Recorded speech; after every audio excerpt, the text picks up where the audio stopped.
Yeah, a couple of weeks, I think. We did the catch-up show. It was only 2 or 3 weeks ago, I think. People are sort of saying, where you been, what are you doing? But I don't think it's been too long. No. Space out. Yeah, I think this would be the second week, wouldn't it? Yeah, we try. Yeah. We try in our busy lives to bring joy to the small community that follows us. Yeah, that's it. All three of our fans. I think I have 3 followers on my YouTube now, so, mate, look out. I'm going. Going places. Going hard. That's good. Well, I've got a couple of trial shirts, mate. Finally got one. Nothing flash, but, it's better than nothing. So I need to rearrange the patch so it comes down a little bit lower, I think, and stuff, but it was like... Very professional. Marilia by design. Very sexy. Nothing over the top, but, it's a start. Something. At least next time we go to a show, I can be identified. You can. Did you make a ladies' range as well, or just the men's range? I have a ladies' range, that's what I'm wearing, and I also have the men's range, and they all look the same. Beautiful. It's just how you wear them. That's all it takes. They come in all the colours, black. Yes, excellent. There's no other colour, just black. So, but yeah. And have you been all right? Yeah, just it's flat out. You know what it's like, silly season with eggs. End of egg season and into the hatchy season, and now it's feeding season. So it's trying to get everything feeding and sorted, and trying to get enough feeds in to move on those animals that need to go to new homes and all that sort of stuff. So it's like, that time of year, everything's feeding, everything's pooping. It's hot. Water bowls are dehydrating. And just struggling to keep up all the time, 24/7. So, how about your end? Same, I imagine. Welcome to Reptile Life. So mine's on a smaller scale of your epidemic facility over there. So, it's a bit of a epidemic. I tell you what, though, can you see that? I got bit by a snake today. Would you believe it? Oh, he's been nailed. Oh, that was juicy. Oh, my God, the pain. I'm actually glad snakes don't speak English, nor can they hear the absolute obscenities I said to that female jag today after she mistakenly missed the rodent and latched onto my hand and tried to drag me into her tub. Did you slip a few profanities out, did you? It was unpleasant. It was one of those grab and where they try to roll, but you just feel the teeth ripping through your skin, and it's just... And it's like you can feel each tooth going pop. Pop. As they squeeze tighter as you try to fight them. Yeah. And I was like, yep, you get back in your tub and you will not get fed. And then I realized what snake it was. And I said, okay, I'll have another attempt at feeding you once more then. Win the argument. Yeah, I normally go straight to the sink, straight on the tap and turn the cold water on. They soon let go eventually sometimes. She let go, lucky. It was kind of a big yank to pull me in. She realized she was never pulling me down. So she gave up. But yeah. That was lucky.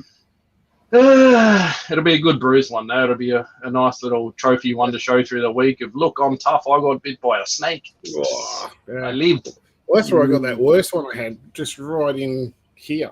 There's a nerve or whatever that runs in there. And that was the one I was talking about. It numbed 2 fingers and half the middle finger for like 3 months. It was just like pins and needles and everything. It was pretty bad. But it was a full-on food response bite. It had come out. I've gone into the tongs. Completely missed the tongs. Everything bypassed the whole lot. Went, that hand looks tasty. Yeah. And one of the bigger carpets, it was wrapped up, and it was not pleasant at all. So anyway. Not cool. You better say hello to some of the people who rocked in, mate. Like Lee Ward go the Knights. I hope he's not talking about last week's football. Surely he's talking about this week. 2 from 2. We won't discuss last week's football. Yes. Oh, Mr. Deeb's in the house. He's taking front row seat as always. Charlie Deeb first in as always. So I think he pays Telstra to put him in the first available slot on the stream. I reckon. Mr. Dixon. Hey, Zach. Hope you guys are doing well up there. The Beard Lord himself. Yeah, Elizabeth, how you going? Staten Jr., Peter, how are you, mate? Carl Smith, evening. Mr. Boozatil, Troy. Mr. Gangster. Hey, mate. Harley Chapman, how are you? Mr. Muzz Williams, or Muzz, I'm not sure which way that is, Dave. You might have to Muzz. say... Muzz, is it? The Muzz. Yeah. Do you know about Once for Warriors? Jake the Muzz? Ah, okay. There you go. I should know. It's my wife's family. I should know. Come on, Darren. We had this talk the other night too, you dickhead. We did too. It's all right. Oh, we're at Mr. Sunky, the man of the hour. Hey, Chris, Mr. Artist Sunky. Artist for some. Cough. To me, he's my main man. Ryan, Matt Vella, Mr. Hudspeth. Sorry, I'm trying to read. Richard, Donna how are you, mate? Hey, Ward. Michael Ward. Hey, guys. Mr. Travs, my Albino Olive got me the other day, right on the tender part of my wrist. I'm glad you put my wrist in there. Yes, it's actually a nasty spot. My one must have like stuck a tooth like directly into a nerve or something around that. Been there. Did you have pain up your arm for days after it? Yeah, sore elbow, but it was the complete pins and needles in my middle finger and complete numbness in my thumb and finger. Like my wife was actually so concerned, she called the hospital, concerned of like tendon damage or something like that. You know, if a tooth had got stuck in there or something like that, infection and, you know, all that sort of stuff. But all they wanted to do was ask questions about, you know, venomous symptoms. And What sort of snake was it? Yeah, have you got a headache? I'm like, no, it's a python. No, it was a children's python. It's a big children's python. Fun stuff. Ryan, Michelle Rumley. Hey, Michelle, hope you're doing well. Zach, Donna Bennett, Ryan Shepherd. What's a bit like compared to your ink?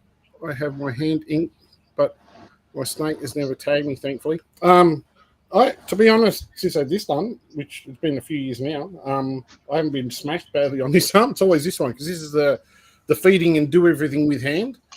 And not this is the hook hand. So, you know, I always hook with the left side. You know, it was venomous stuff. I play with the right, so I've got more control.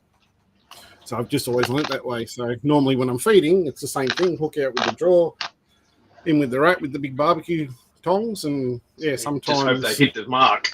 Yeah, normally I know. Like, I imagine you're the same, Brent. You know, when you're feeding some of the big fellas, you know, if you open a drawer, normally you know the ones that are going to like come halfway out with their mouth open looking for food. So they're the ones you kind of stand back. And this one wasn't like that. It's normally one that is there and you open the tub a little bit and flick it over. This particular day, no way. It was hungry. Must have left it too long. Between feeds. There's always an exception to the rule when it's that one time you lapse in procedure that you get nailed. Yeah, that's exactly right. Oh, it happens. It's part of keeping snakes. You know, everybody cops it eventually. Mr. Sharpie's in the house. Hey, Jared. Hey, Mr. Sharp. Ledger Chapman. Mr. Muz. Rhymes like Buzz, so it's Muzz. Yeah, see, Mr. Muzz Williams. Wrong. Well, it's like if you put the New Zealand accent on it, it's like Moose, because it's like Muzz in Australia. It's Muzz, but Moose. Yeah. Well, it's Muzz. I thought it was, but anyway. Yeah. Okay, Muzz. Muzz. Mr. Bahaja. Marty. Oh, Lord Love God from Queensland is in the house. The answer beautiful man himself, the male model from Mudgee. Oh. Alan, g'day. Corey Farr, g'day, mate. No, they're all coming tonight. Yeah. Oh, well, you know, it's one of those topics with all the recent stuff that we've been seeing all over Facebook, some quite interesting topics. It's something we've been wanting to talk about for a while because, you know, proving things out takes time. And anyone that's done it and put the time into it knows how long it takes. I was actually looking at Mitch Daly, is it? Mitch? Oh, what's his thing? I was talking to him the other day, and I was looking at his stonewash project that he put up a video. Yeah, that's been going on from what he said there for like 8 or 9 years. Yep. So it's the time and effort required to put into stuff. So it's always a fun thing to do, and hatching something unusual. You know, for me, that's what I'm here for. You know, I breed mutations, I breed different things. We all hope that one day we'll hatch that something different in a clutch, which you know I was lucky to do, and take it from there and prove something out. You fluked it, proved it after 27 years later. Yeah, that's right. Don't want to rush these things; they take time. Well, it is, mate. It's every reptile's owner's dream. You know, as I said in the intro when I put the post up, it really is what we all breed snakes for, is to hatch something brilliant, something magical, something a miracle. And every egg can be a miracle. It doesn't matter if you're pairing two jungles or two children's or two olives to anything. Any egg can be a mutation that starts if something magical comes out. But once the magic comes, then comes the process of how do we prove 100%, which is a word that's used fairly loosely at times. It has to be, it's guaranteed, it's proven that this is a genetic trait. It's something that can be outcrossed, passed on, and bred with other things and remade from those things. So there is a process that you and I have both been through ourselves several times. You were RC1 who got yours proven in a great amount of skill. And I've got to say, compliments to you. You did an outstanding job of proving those peppers out over a long period, because that, mate, probably many people haven't heard the story now, because, you know, I remember you telling that story 4 or 5 years ago at different herb societies when it was a proven trait, but there's plenty of new people in the hobby now that probably haven't had that story. It's a long story, you know, but if you did the story, you know, you proved it out without any doubt. There's no one can come along and go, oh, what about, you know, like it's proven, you know, and that's, unfortunately, it's happens too often these days. People jump to conclusions a little early, and I get it, man. We're all excited about these things. It's like, absolutely, yes, it's got to be. I want it to be, you know, like it's the dream, but the work's got to be done. So that's where it comes down to. And they're not something you can prove out in a couple of years, no matter, because things need, can they be reproduced? Okay, that's one direction, but they need to also be outcrossed, and we'll probably go into this a little bit more in depth. But you're talking just from that alone, many years. You know, you're talking about producing the first clutch, holding the back, and looking at 2.5 years, realistically, before you can see any results from that first pairing. Yep. So, and that's without really, and subject to whether you've got a male that you can, you know, put across multiple animals, or, you know, in my case, a female left over after, you know, anyone that's seen and heard the story. It was a time of rough trials for myself and everything else, but I had one female. So yep, that's a hard way to prove a project with one girl. You get one clutch. One road. Yep. And before we start, Daz, I might do the public disclaimer. Yep. This is just Darren and myself's personal opinions. This is not directed at anybody, any project, any morph, you know, anything that's happened in the hobby recently. Darren and I talked about doing these shows on topics of quarantine, topics of proving out things, topic of setting up things, you know, for different times of year, for breeding, for hatching, for incubation styles. Like, there's a whole host of information that Daz and I are happy to share with the hobby. But this is something that we've talked about for a long time between ourselves about the right way to prove things out. And this is just our opinion. So please, no one take this to heart. There'll be things said that people will probably think are directed at them, but they're not. They're just mine and Darren's observations on things we've seen happen in the hobby in the past decade or more, where we've had things pop up, which we've all been excited about and gone, oh, this is it. This is going to be unreal. And then it falls flat on its face 2 or 3 years later, you know? So there's processes that have been done that have made sure that can't happen. And we just hope to try and help and educate people, as always, of the right way things can get done. So please don't message me or Darren going, you're a dickhead, I've done this and I've done this, and it's proven. Like, that's cool. Like, each to their own. If you think it's done, that's cool. We're just offering our opinion on how we think it should be done, and how Darren's done it, how I've done it. I've done to prove things not a proven genetic thing several times. You know, Darren's done it and proven one of the Aussie true homegrown morphs silver peppers. So, you know, there's not many people in the country, I think, that would be able to stand up and say, I've proven a line out, because, in all honesty, it's not going to happen that often. It's as much as we'd all like to think so, it's not going to happen for us all. So there's very few. There's Wayne Larks, there's Roger Lester. You know, there's a heap of lines in carpets and Antaresia and things that have been proven over the years. But, mate, how many lines have you seen, Daz, that have not proven? Oh, over the years, more than I can poke a stick at. Endless. I mean, every breeder's had something. I've had 2, 3, maybe 4 that I thought could be something. I know you've worked on a couple, at least 2, 3 that were nothing, you know. Yep. You've got the pepper, so you're a god forever. I don't know about that, mate. I'm just, you know, at the end of the day, that is just pure luck. It could have happened to anybody. The difference, I guess, is, you know, when I go back to then, when I hatched the first one in 2007, I knew absolutely didn't know a thing about genetics. Never understood it. Had absolutely no idea how recessive worked, what incomplete dominant was, and back in then it was co-dominant. You know, the old saying, "Oh, it's co-dominant," which is completely incorrect. You were just a bloke who wanted to breed some Murrays. Yeah, that's it. That's all it was, and it was kind of at that point. And back then there was no Jags, there was none of the other stuff around. It was pretty much albinos and peppers. It was the year that Simon Stone was actually getting the RPMs or the Jags. Was actually starting to produce those. So we had quite reduced pattern morph. Yeah. So, you know, it was a long time ago. It was before there was granites, before everything else was around. Unfortunately, it was a slow project. But, you know, it got there in the end. But I had to do my research. We didn't have as much access to, well, you know, the genetic information that's around now.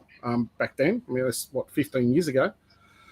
So I had to do a lot of reading and research on my own, and I had people try to explain things to me, and it took me a while. I couldn't get it. It just, you know, till one day I was sitting there reading and researching something online, and I was looking at a Punnett square, and it was almost like someone hit me in the back there with a baseball bat, and suddenly I went, "Oh, I get it. Yeah, I get it." Like I struggled, and I don't know whether it clicks.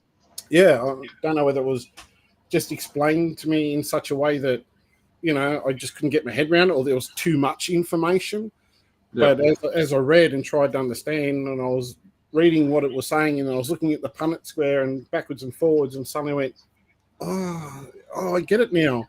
And then when you understand that, suddenly you can start to go forward then, and you can see things, you know, the way, once you understand how the single basic gene works, you can then apply it to incomplete dominant. You can then understand what co-dominant means when you go and research that. And then it just goes on. And then all your different types, your T minus, your T positive, how they work. What's the difference between a T minus and a T positive? What's a chimera? What's a paradox? What's a mosaic? Like, there's so many things that can happen. And then you go beyond that again, and you start looking at, you know, which I'm still getting my head around. I'm certainly, we'll add a disclaimer, we are not geneticists. We are self-taught, and it's only what we've learned through talking to other people and the information we read.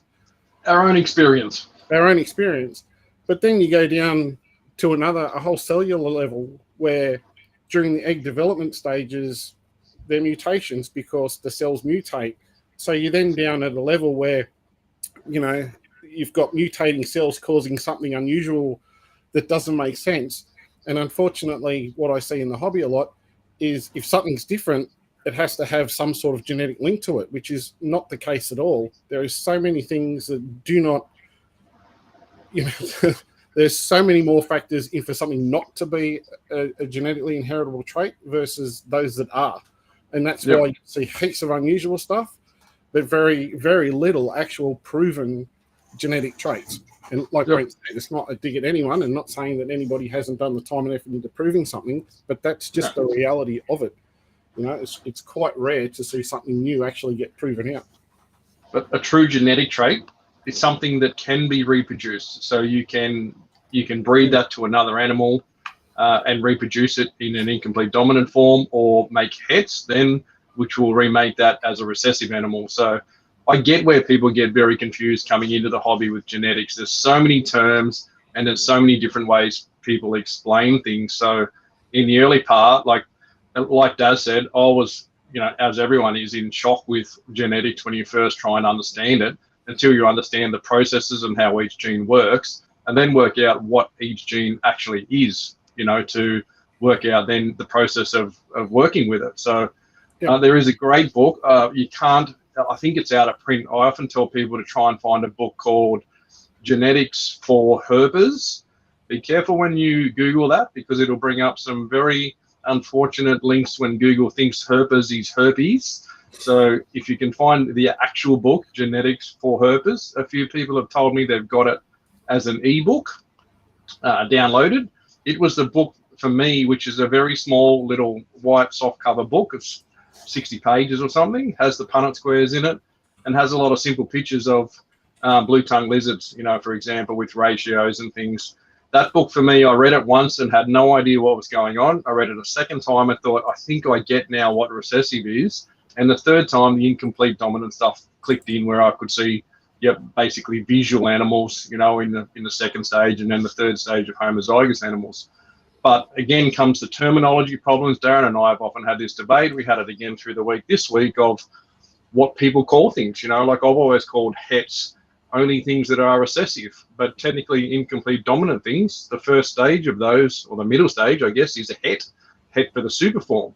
Exactly so people sometimes will use those het words, visual hets, essentially what incomplete dominant are, which just confuses the shit out of people trying to work out when they're thinking hets are recessive things, So there's a lot of different terminology. There's a lot of correct things. There's a lot of wishy-washy things. So it is a wild ride, but I beg everyone, get a book, read, study, ask questions, and, it will work out. It will get very clear for you, but it just takes time, And just taking our faces away for a second, that's that book that Brent's actually talking about.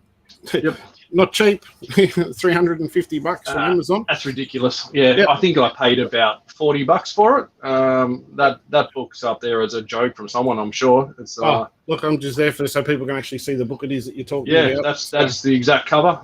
It's been out of print for a long time, many years. I do have a copy, but it's very hard to find. Someone did once find an e-copy they downloaded and printed out, which would do. You only need to read it a few times. So it's not a $300 book, trust me. It's a $40 book. Very simple, very basic, but it's reptile specific. So it talks about, the whole book's based on blue tongues, and other basic, bearded dragons and things, but it explains things very simply with pretty pictures and 3 white ones and 1 black one, and it explains each stage and each process and what's going on. But it also does in later sections talk about the key words, heterozygous, homozygous, all the words that matter in genetics are all explained in detail.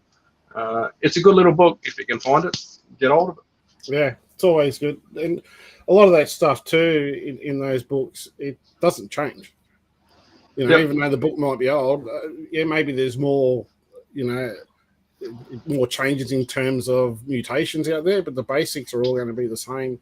Another great book too, if you can get hold of it, is that Ultimate Guide to Ball Pythons from Kevin Morley. That's another really good book to read. It's a big book. Kevin McCurley, sorry, what did I say? Kevin Worley. Yes, Kevin McCurley, the Ultimate Ball Python Morph Maker. New England Reptiles. Yeah. So that's a very beautiful good book. Some quite in-depth stuff. I mean, we talk about people getting a hold of mutations here. Imagine if you suddenly upped and packed up, went back to the US and thought, I'm going to get into ball pythons. Good luck. 4,000 mutations later. And the rest. Just trying to get even though you would understand the genetics, knowing the names for everything. And I'm more of a fan of, the old KISS rule, keep it simple, stupid. Or like if it's already got a name, I'd just rather combine 2 names together and, call it the names of the genes that are in it. Not make up a name of, Wonder, Chucker, He-Man, something, that's just me. I know other people are the same, but, I'll just call them for whatever names were existed. The silver pepper. Traditionally, absolutely. Traditionally, for new genes, I guess, people had the honor of naming something, like when you made silver peppers, that's the base gene. You got to name it silver pepper. It was something that everyone wanted because it needs a name, it needs a name, but in my opinion, when you make a albino super pepper, does it need a name of, let's call it the Rocky Mountain brown bear pepper? They all don't need a name. It's an albino pepper. It gets a little bit crazy sometimes with the naming rights of things, but I think that each to their own. I mean, how many times? I'm sure you're the same, Brent. I'm sure many other people. What's a minglo? What's a snail? Or what's a ghost? So you're explaining it constantly, and obviously for those of us that are in the game, well, that's basic common knowledge. But if you're suddenly, someone that's jumping into a hobby and go, I want to get snake, and suddenly there's all these different names for it, you don't know what it is. Yeah, but if they just said, I want a caramel albino, it'd be a whole lot simpler than I want a sunglow.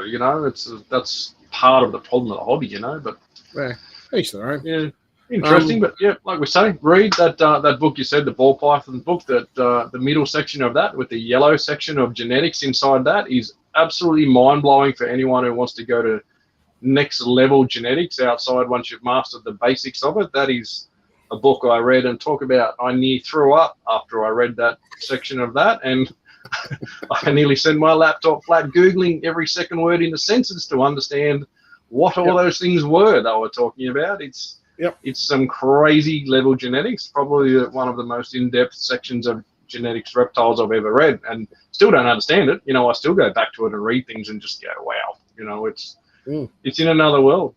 Especially when you start going into like sex-linked genes and male makers and female makers, and you know this and that only makes ALS this stuff. ALS, acts like super type things. You know, where you've got, you know, in the case where you have something sits on the same locus, and I'll raise a point. We'll talk about the exanthic sort of thing there for a second with the multiple lines. You can have what's called acts like super. So even though the locus point's the same for exanthic, you'll have different alleles for different things. So you can have two different mutations that sit on the same locus point but sit on a different allele. When they are combined, you can get what's called an acts like super. So you'll actually get a third visual mutation out of it. So you'll have two different individual genes that will make their own, and then you'll have, when they combine, because if they're not sitting at the same, you know, if they're not allelic, sit on the same allele, then they're actually different mutations, and then you get a combination. And I guess extreme point of view is that if you had a patternless white snake and a patternless red snake, and they sat on the same locus point, and then you bred them together, and then suddenly you got a pink snake. Whereas if you bred white to white, you got white. If you bred white to wild type, you got hets. And same with the red one. Suddenly you get a third mutation. They call it what's called acts like super. So, you know, it's just another thing. I mean, I don't think any of that actually exists. There's probably not enough mutations in carpet. Not in carpet yet, but yeah. So there's so much more that goes on, and I certainly there is with genetics. I claim to. Yeah. Should we knock out a few questions and we'll start getting into it? There's a few people that we'll jump into the actual processing of proving the different polygenic incomplete processes.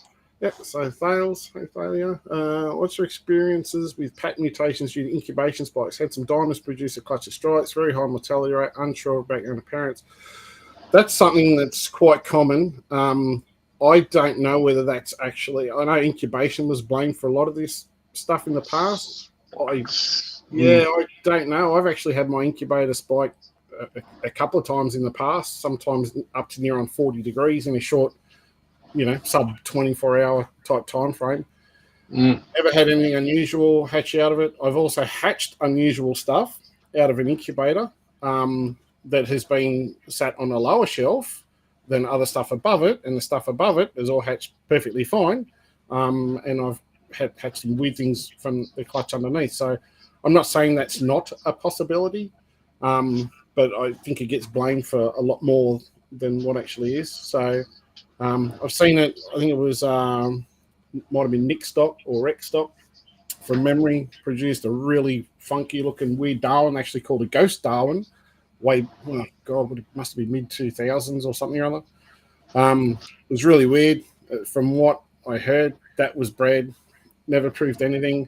The original gelatins that were bred by Tremaine, that was a clutch that was split with Tim Mensforth through URS, who I was actually working with at that point in time. Same thing, really weird, stripy, unusual, absolutely crazy. I actually have a photo of it buried on a hard drive somewhere or other. And Tim actually used and bred that animal and never produced anything or produced normal wild types. So, you know, you can get these anomalies, as I like to call them, because they're not expected. But whether it's actually something reproducible, well, that's what we're going to get to. What about yourself, Brent? You seen stuff like that yourself, or? Not in my stuff. I've had, fortunately, not any experience with mad spikes in incubation. And I haven't had that much weird stuff come out. I know you had those jungles that came out striped once, with one of the projects that you were working on proving out that didn't prove to be anything genetically striped or make more stripes even. There was a whole clutch of stripes, was it, that never made stripes again? It was an entire clutch of stripes. I'll see if I can actually find a thing. And that was completely unexplainable.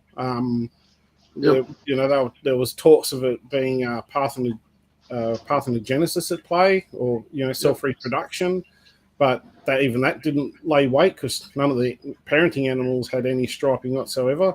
And mixed sexes in the clutch. And there was mixed sexes in the clutch. Yep. And the entire clutch, they looked like there was variation between each animals, but when you looked at all the animals, they actually did look like, I guess, twins.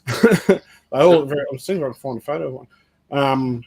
But yeah, so there's plenty of weird stuff. But that entire clutch, I've bred stripe to stripe, stripe to mum, stripe to dad, striped everything else, and all just produced wild types. And that was a clutch of, I think it was 14, seven striped survived, 7 died in the egg. I think that was just because they were a little bit overdue from hatching, and by the time I got to pipping them.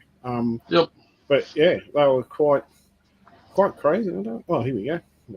And then Zach, the Beard Lord Dixon, says, could the diamonds in question be intergrades? Certainly possible, and that's something that maybe the intergrades bring out some striping. There could have been some stripe stuff mixed in, where you think generally polygenics would see some amount of striping, some amount of wild type looking things.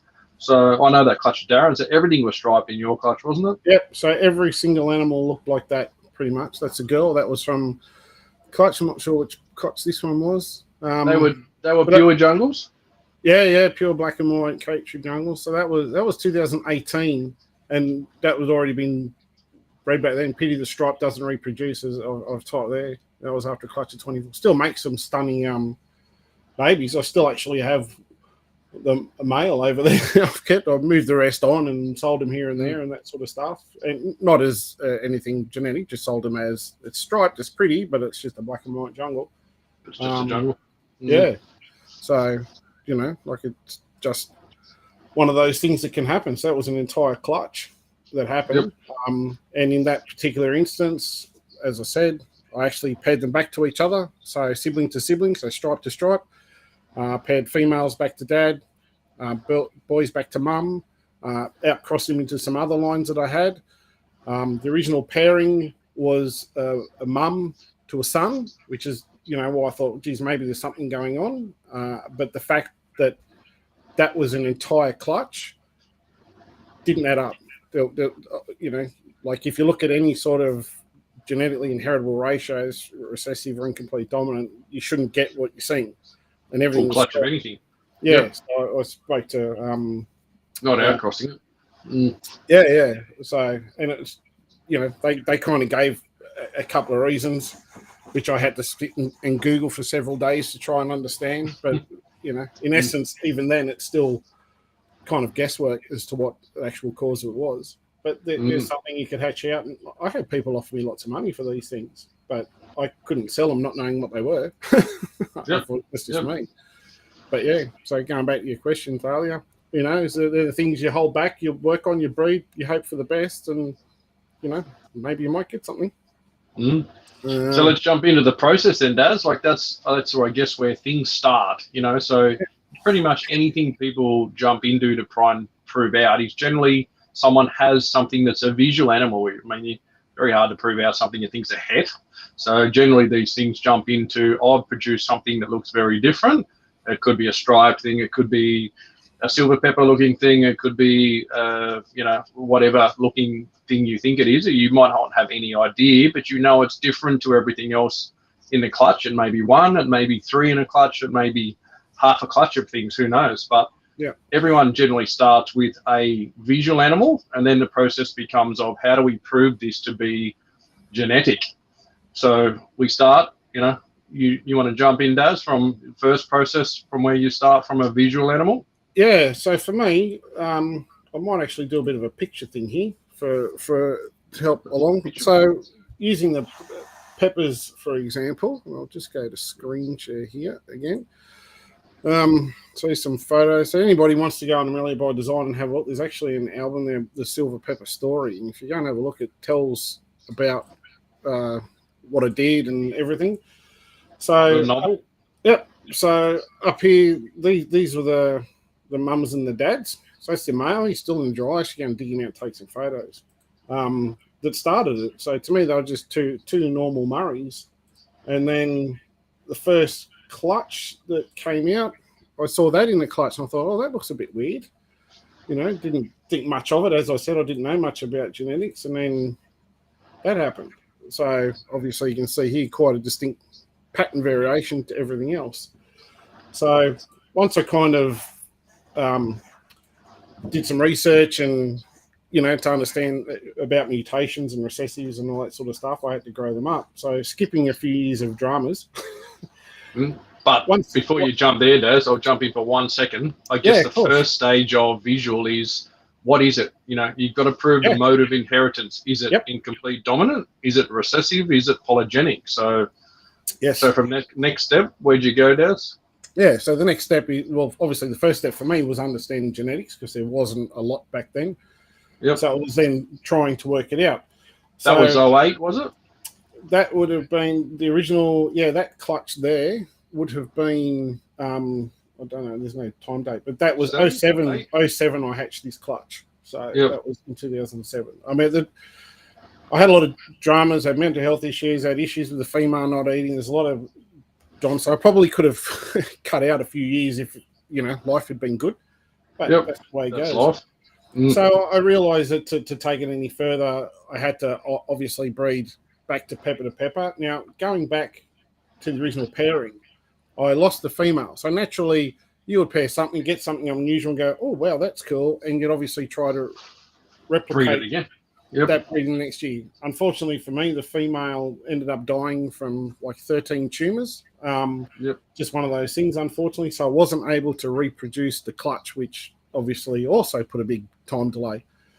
But if you did and you had that pairing, you'd reproduce it the next year, see if you actually got the same results. If you did, that's a good thing, points in the right direction. But where do you go from there? So for me, I knew I had to outcross. So there was a couple of things. One, I wanted to make sure that I could reproduce it by putting, because I only had the female and the dad. So it was to put the female back to the dad. So that was the only pairing. And when I produced that clutch, finally, I end up with these results. So I actually got 6 peppers and 2 hets. As you can see, 1 het here and one het there, and the other peppers. So that kind of gave me the idea that what I have is a reproducible trait. There was kind of no question because I'd actually you've made more. I've made more. So that was a good time, but there was still a mode of inheritance. Being only a small clutch and a small number of animals hatched, that was still not true. So then as things aged and things grew up, once I got stuff to age, there was 3 other processes I kind of wanted to do. One was obviously pepper to pepper. That was to try to rule out, even though I had a fair idea of what was going on, you need to rule out if it's incomplete dominant, if it's recessive. So even though in the back of my mind I already had a fair idea it was going to be recessive, you still have to make the pairing. Making that pairing gave me an entire clutch of peppers. No superform, no wild types. No wild types. So, you know, I was pretty much on the money. So that was one. Then I had to, obviously, you know, you think you're onto something, you do the outcrossing. So outcross, silver pepper to albino to make the very first, obviously, double het pepper albinos. To add to that, just to make sure, we got pepper to jag, outcrossed. So, you know, that was after I was finally able to get those ones you see breeding there are from this clutch here. So the boys in there had their work cut out for them, and I tried to make the outcrosses. So doing the outcrossing, there's one thing. It's one thing to try to prove that you have something genetically inheritable, but you also need to prove against it, I guess.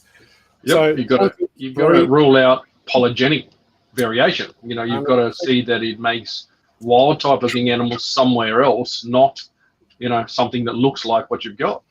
Yeah, exactly. So, you know, you need to... I've lost my train of thought now. Come on, stay with us, mate. Stay with the program. Where was that to? You threw me out now. So you've outcrossed, you've done jags, you've done albinos.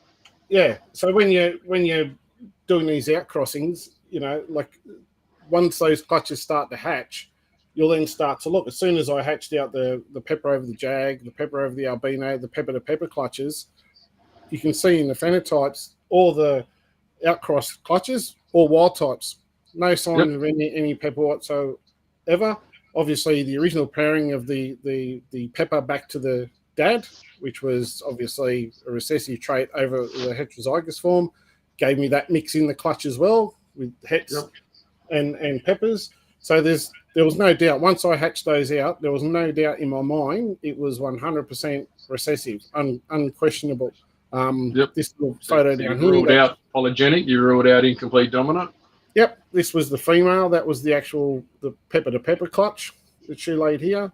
And these are some of the animals that were hatched, over time. So just it was a clutch, just jags. These are ones I wasn't sure what was going on with because it was, in the case of these guys, it was the first time any of these combinations had been made. So I had no idea what I was looking for. Now, thankfully, I have some. But yeah, so when there's two sides, when you then go onto it, when people wanted to question me about what do you think about this, what do you think about that, etc., I had all the answers, had all the photographs, had all the documentation, so to speak. I mean, let's face it, you hatch something weird. I challenge anybody that's, sitting here listening. If they hatch something weird, what's the first thing you do now? You grab your phone and you take photos. You don't hatch something weird and not photograph it. So to say, oh, yeah, it is this, that, and the other, do you have any photographs to prove it? Oh, no. To me, that's a red flag straight away. Like, well, hang on, what do you mean? You've produced something new. You say it's this, but where's the actual evidence that points in the direction to prove what you're trying to say? The argument of, I said it's good enough, I'm sorry, isn't good enough. A couple of pics, no, show me more. Show me the adults. Show me the kids. Show me the pairings. Show me the matings. I want to see it all so I can go, you know what, 100%, I agree with you. Absolutely. We talked about it before, Daz, of if you make up something in a scientific world and you want to write a scientific paper on it, you don't just get to write your paper and publish it. Other people need to scrutinize it and say, what about this? What about that? This could be that. It has to stand the test of science. It's not just a case of, it's got to be. It can't be anything else. It is a case of it is this because we have outcrossed it and it's made all wild types. We did visual to visual. It made all visuals. Oh, okay, it could be polygenic. But no, because we paired it to something else unrelated, it made all hets, nothing visual. So there has to be an explanation for every step. And then eventually, you need to reproduce it from those hets. It's got to come back to we made visuals again from outcrossed unrelated animals that made visuals in the ratios, which always works out. There'll be good and bad, as we've seen, but over 2, 3, 4, 5 clutches, which is what I think you need to do to prove something accurately. We're not talking one clutch wonders here. We're talking I've done 4 or 5 clutches of something, and over those 4 or 5 clutches or 10 clutches, like Daz has done, you will see those ratios come back to very much on the mark of a recessive trait clutch, when you're proving those things out. So I get people get shitty, they get offended when people question things because they take it almost as a personal attack that, oh, that's not right. It's this and this, it's got to be that, people don't like to be questioned, I suppose, but often it's in the case of we're not trying to have a dig at someone. We're trying to help someone prove something correctly, the right way, so that it can be in the hobby and everyone can enjoy the thing. It's no point, half doing anything. It's of no benefit to anybody, But it also removes controversy. Like now we sit here years later from when I started these guys, plenty of other people have now gone on to produce it and multi-gene combinations now, and obviously still more to come. There's no question. If you have to post something and then defend your actions and argue with everybody, what is that saying? Your argument should be, well, here's this, here's that, here's my proof, here's my evidence. What more do you want? Yep. And that's what I did. Like I had people question me when it was being done, and I took their comments on board and took their advice on board, and didn't argue but had discussions. Like quite a number of people said, oh, it's probably incomplete dominant, and that's this, that, and the other. And I'll be, oh, okay, fair enough. Well, when I do this, Let's this, do the work. I'll prove that out. But I don't think it is because this, and that. But I was never offended that people thought, oh, it could be this, it could be that, or whatever. Like, it doesn't worry me. The fact that I had more input from other people making suggestions on what to do and why have you tried this or have you tried that is all the more knowledge for more power. You learn and understand, and it's not someone's having a go at you because they question you. It's like making suggestions, and maybe it's just that they want to understand. I've had many times I don't work with Xanthic jungles, and I've had many times I've questioned, Kevin Milner and stuff on the Xanthic jungles, and it's nothing negative towards them at all. It's just I don't work with them. I get curious of, you don't get to see, you don't see the clutches. You don't see the results firsthand, so it's very hard for people to look from the outside at a photo. Like I often get people referred to, I've sent stuff to other people and they've looked at it and they've said it's this. Very hard for people. People send me pictures of things and say, I bred this. Do you see a color in this? And I'm like, I can't see anything now. Like, the cameras sometimes don't pick up what people are looking for. It's very hard to get a photo of certain things that you're trying to see as a trait in certain things. So photos are not always the best way. You need a lot of pictures, or someone needs to see the things firsthand and visually inspect things sometimes to see what you're seeing. So it's it's a case of you got to do the work. You got to do it properly. And sending pictures to someone and saying, I think it's something, and them saying, yeah, I think it is too. That's cool, but let's do the work, eh? Like it's. Yeah, how many people have sent you photos of normal Darwins or albinos and gone, oh, I think it's a sunglow. Oh, it doesn't look like a sunglow to me. Oh, but my mate said it is. Well, breed it to outcross it to something else and see if you get caramels or hypos in the clutch. Prove it out. But I think it's very hard. Some things are hard to pick. I still struggle at times with albinos and sunglows, and I think is that an albino? 3 months later, I go, okay, it's definitely a sunglow, but it's got some size on it, colours are blending, but out of the egg sometimes it's like variation's a killer, especially when you're talking mixed species things, when you've shoved in, like we talk about, some Murray stuff, some Bradley stuff, you've obviously got some coastal and Darwin in there already, those different species send things off the scale of suddenly you've opened up new DNA, you've got a whole new colour palette mixed into. Where do you pick it and go, oh, that's got to be an albino? Ooh, be careful, it's people get very excited about calling things sunglows at times that probably aren't sunglows. Yeah, 100%. And I think that kind of leads on to understanding terminologies as well. Not just going, oh, it's hypo. Well, what does hypomelanistic mean? Understand the meaning, and that it doesn't necessarily, as I've spoken before, doesn't necessarily mean it's a genetically inheritable trait.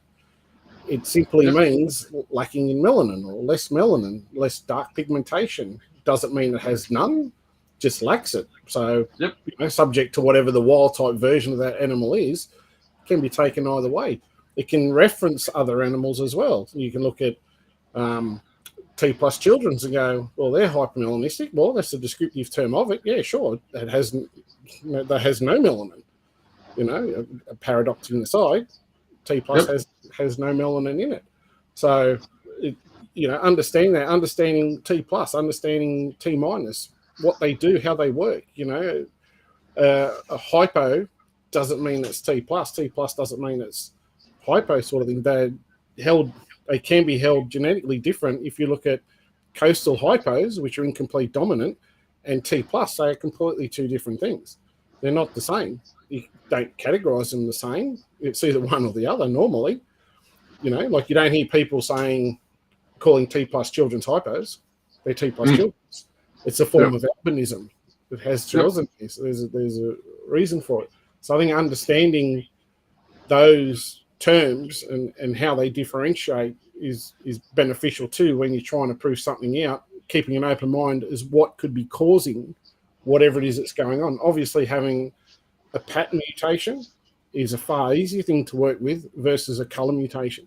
So colour mutation is, when I say colour mutation, looking at xanthics and caramels and hypomelanistic type things. So you've got all different types of color mutations, and then you have your pattern ones, your zebras, your peppers, your granites. So you've got all that kind of different stuff as well. So having an understanding of how each of those works and everything makes a difference. Obviously, proving out a pattern stuff is far easier. It's visible straight away. You work on something that's a slightly different shade, that can be a far different, far harder project.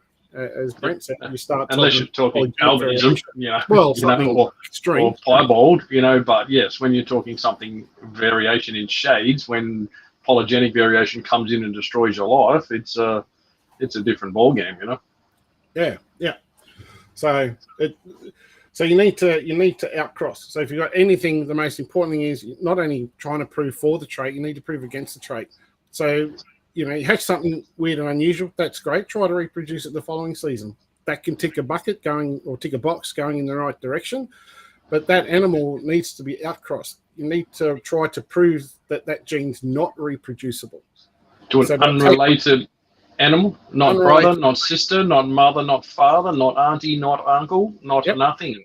Yep, you need to be completely unrelated, and that way you're putting whatever you believe might be genetic into something that has no genes whatsoever. So if you believe it's a recessive trait and you pair it to something unrelated, well, theoretically, you're going to have wild types. Yep. There will be polygenic variation, but they'll all be wild types. So if you put a Darwin with, what's a good example, Brent? Darwin with an albino. So if you had an albino and you paired it back to an unrelated Darwin, just wild type Darwin, perfect starter. Yep, you're going to want all wild types in the clutch. There's no question with it whatsoever. But in the same scenario, let's just for argument's sake say that albino happened to be incomplete dominant. You put it with a wild type, you expect half the clutch to be, depending on whether that gene is a homozygous version or a super form, you'd expect either half a clutch or you'd end up with half a clutch or a full clutch of heads. Let's call it a green snake. Let's do a scenario. I hatched a green snake. Okay, I've got a lime green snake. We paired it to an unrelated Darwin, and it made a complete clutch of just normal Darwin. So then you say we're looking at a recessive gene. Yep. So you're going to end up with obviously an entire clutch of heads. And if it was incomplete dominant green snake, subject to what the parents were that created that snake, you're either going to get a half clutch. If that was, let's just for argument's sake say that was a super form, that green snake, you're going to get an entire clutch of, let's say, light green snakes as opposed to lime green snakes or bright green snakes. So you then have to obviously hold those back. I really hate these analogies. It just confuses me. I like to work with real stuff. Yeah. So, but it's proven. Let's just go with caramels and stuff because at least we know the forms, Zebs and incomplete. Zebs. So yeah, proving out incomplete dominant can take a lot more work depending on the color palette. So if we look at something that has a caramel, for example, you want to take it and outcross it to something completely really dark. So something completely dark where if it's a heterozygous form, so it carries one copy of the gene, you're going to get half a clutch of caramels, half a clutch of wild types. Yep. There's going to be a substantial difference between the two in that clutch. You're going to get a clutch of really nice light colored things and realistically quite a few dark animals of half the clutch. So it's fun. Yes. Yeah. Basically, in a nutshell, I guess I can wrap it up, try and do it quickly, which is not perfectly, but in a recessive gene, I'd like to see someone who made something outcross it to something to make heads, unrelated, and those heads go on to then make visuals, in recessive ratio. So a quarter of the clutch would be visuals.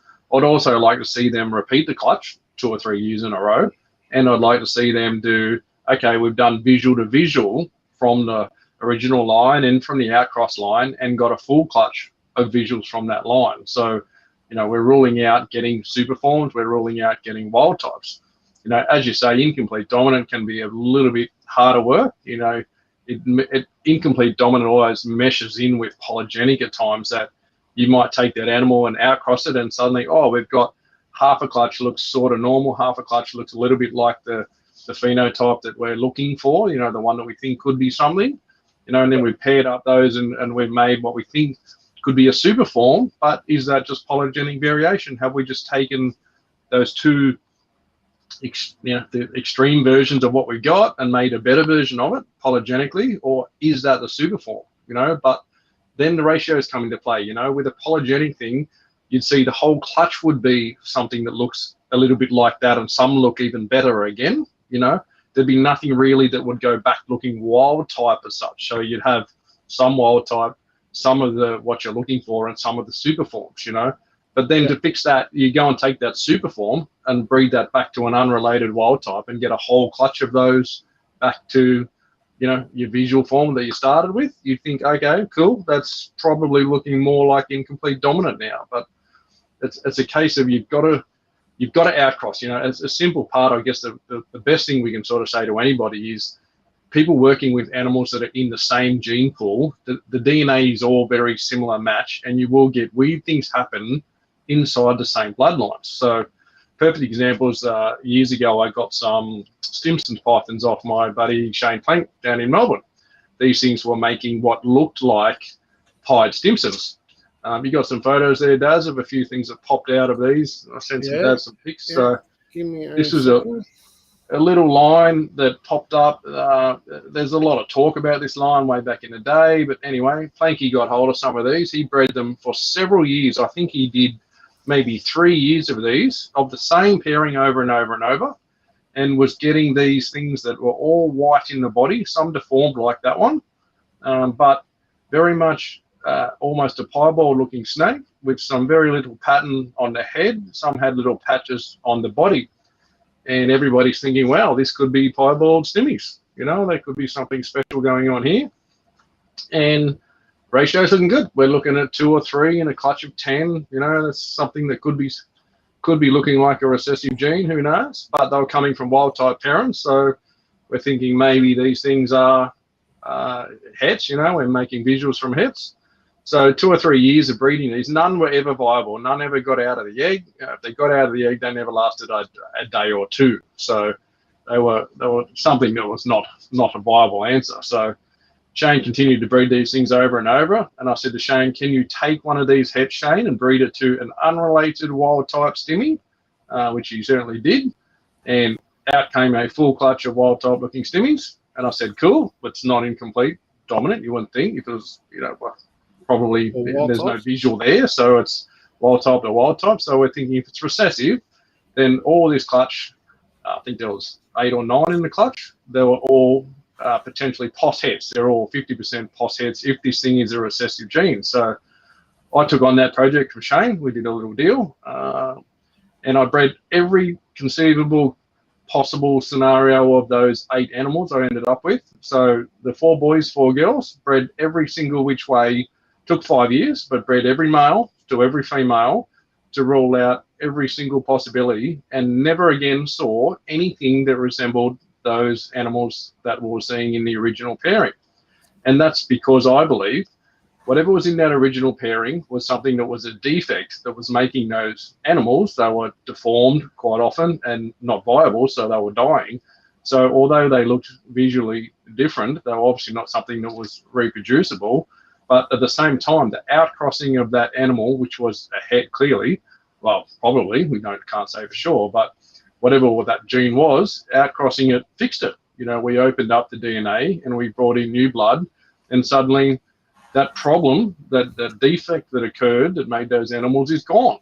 You know, we fixed it. So we could have kept breeding those original pairing for 10 years, 15 years, and we would have got the same result over and over and over and over. But outcrossing does a couple of things. It fixes problems. You know, we've seen it in Albino Max and other lines where outcrossing, bringing in new DNA, repairs problems. We saw it in Albino Olives where there's defects suddenly can be fixed by outcrossing and using those outcrossed animals to make stronger versions of those, which still carry the genes. We still have, you know, the genetic phenotype we want, but without the associated issues.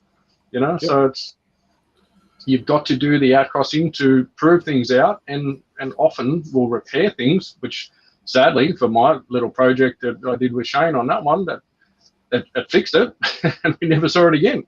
So it's the way to prove the line is not what it is, but the end result is that's not a genetic trait that's ever going to be passed on.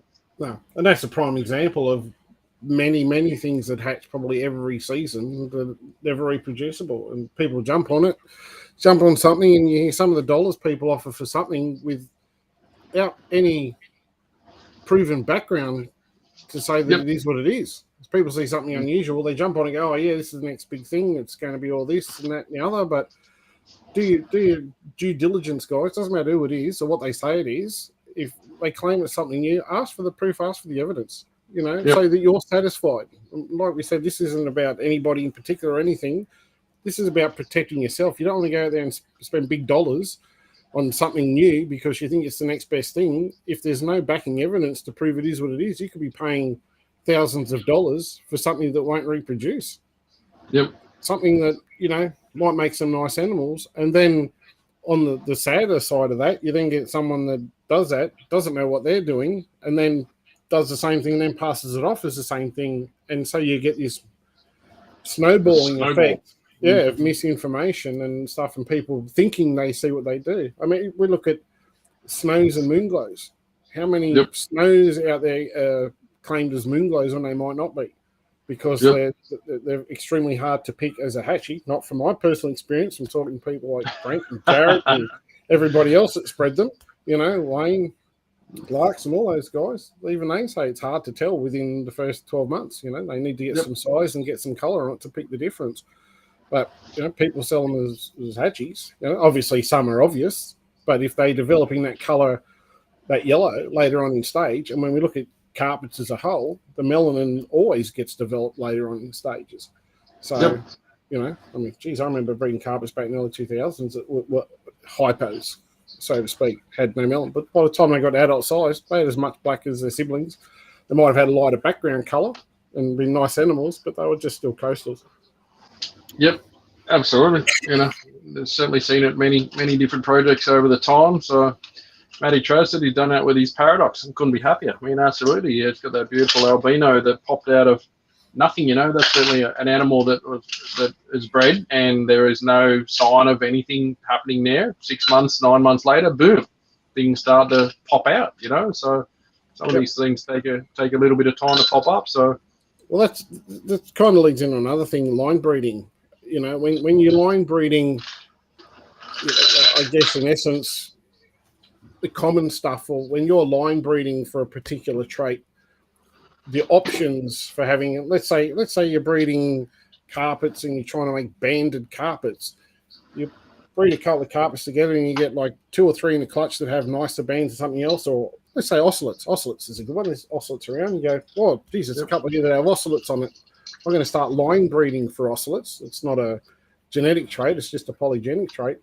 Yep. You take those 2 snakes that have the most ocelot appearance, you hold them back, assuming they're a pair, you breed them together. You're going to enhance that oscillation in those animals in the next generation, in your, F1 generation from that pairing. Limiting the DNA pool to just, hopefully DNA that is in the ocelot range. Yeah. So you're starting to drop off the allele selection patterns and traits that you don't want. So banding, striping, that sort of stuff will start to disappear from whatever the line is that you're working with, and more oscillations are going to occur up. But while you're doing that, there's also the opportunity to start digging out genes that may have been passed on from generations prior. So there's also the opportunity for that something weird and unusual to be drawn out and reproduced, because the common stuff's falling off that you don't want, because you're looking at this specific trait here. You want to make a completely oscillated carpet python. So you're working on that trait. And as that goes along, suddenly, you might get a cell defect or something that's drawn out, and suddenly you might get, wow, this one's got a really unusual color, or this one's got a really unusual pattern, or look at the eyes on this one, or the tongue, or the belly scalation, or something is a little bit different. And then you go, oh, well, I'll hold this one back and work on it. So the opportunity for more unusual things starts to pop out as you line breed over multiple generations. It doesn't mean it is. there's just a chance of that happening. It doesn't mean just because you've blind-bred something for 10 generations doesn't mean anything unusual is going to come out. But You're just limiting the results. You're limiting the results. Yep. And that's certainly the case with those beautiful albino Bredli that you had the wonderful brainchild of making. That original albino boy was a striped albino, yes? Yes, he was. Bred to a wild-type Bredli, and all the heads came out very much sort of a range of Darwin-looking heads and a range of some Bredli-looking heads, but nothing that had striping as such. There was no, oh, gee, look at the stripe on this thing. But suddenly, once I got squeezed some of those heads out of Daz in a brilliant maneuver from myself, suddenly we popped out some visual albino Bredli, 50% before everyone jumps. Shit, calm down. 50% Bredli cross Darwin's, 50%ers. But there was some stripe stuff in there. I've got a couple that came out that were visuals with striping, and everyone's like, oh, how does that happen? The parents are just very wild-type looking heads, and there's no striping. And everyone sort of says, look, you're only getting the DNA down from the parents only. It's my belief those parents carry a wider DNA range than just what's in those. And obviously that parent of albino Darwin was a full striped animal, and that's come through. So it's in the range that in those hatchies I got some striped, and I got some very banded looking Darwinish sort of patterned animals, and I got some very Bredli pattern. I got some yellow albinos with very extreme Bredli dog bone looking patterns on them. So it's a wide DNA pool, because you just shoved a striped Darwin into a Bredli, you've got this huge open wide DNA pool now. But once then we go and take those striped animals and breed them back and pair them up to each other. Yep, beautiful animal. Glad you did it.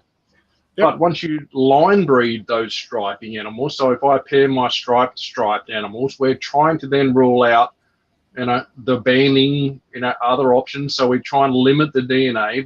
They're carrying a wider range, but we're trying to breed back and get, okay, we're only going to get a smaller range now. Most of them will be striped. There might be the odd one banding here and there. And then if we take the best stripes of those again and pair them up again, we're getting even a smaller range of DNA of, we're looking at, we're basically only going to get, 90 something percent of stripes are going to appear. So that over and over and over, you just generally refine the lines to get back to, you can basically make clutches of striped things in the majority of the time. Yep. So you imagine doing that with, something you've done 10 years of work with. Yep. You put 10 years of work in something and then you suddenly outcross it, you're going to see a strong influence from one side to the wild type side.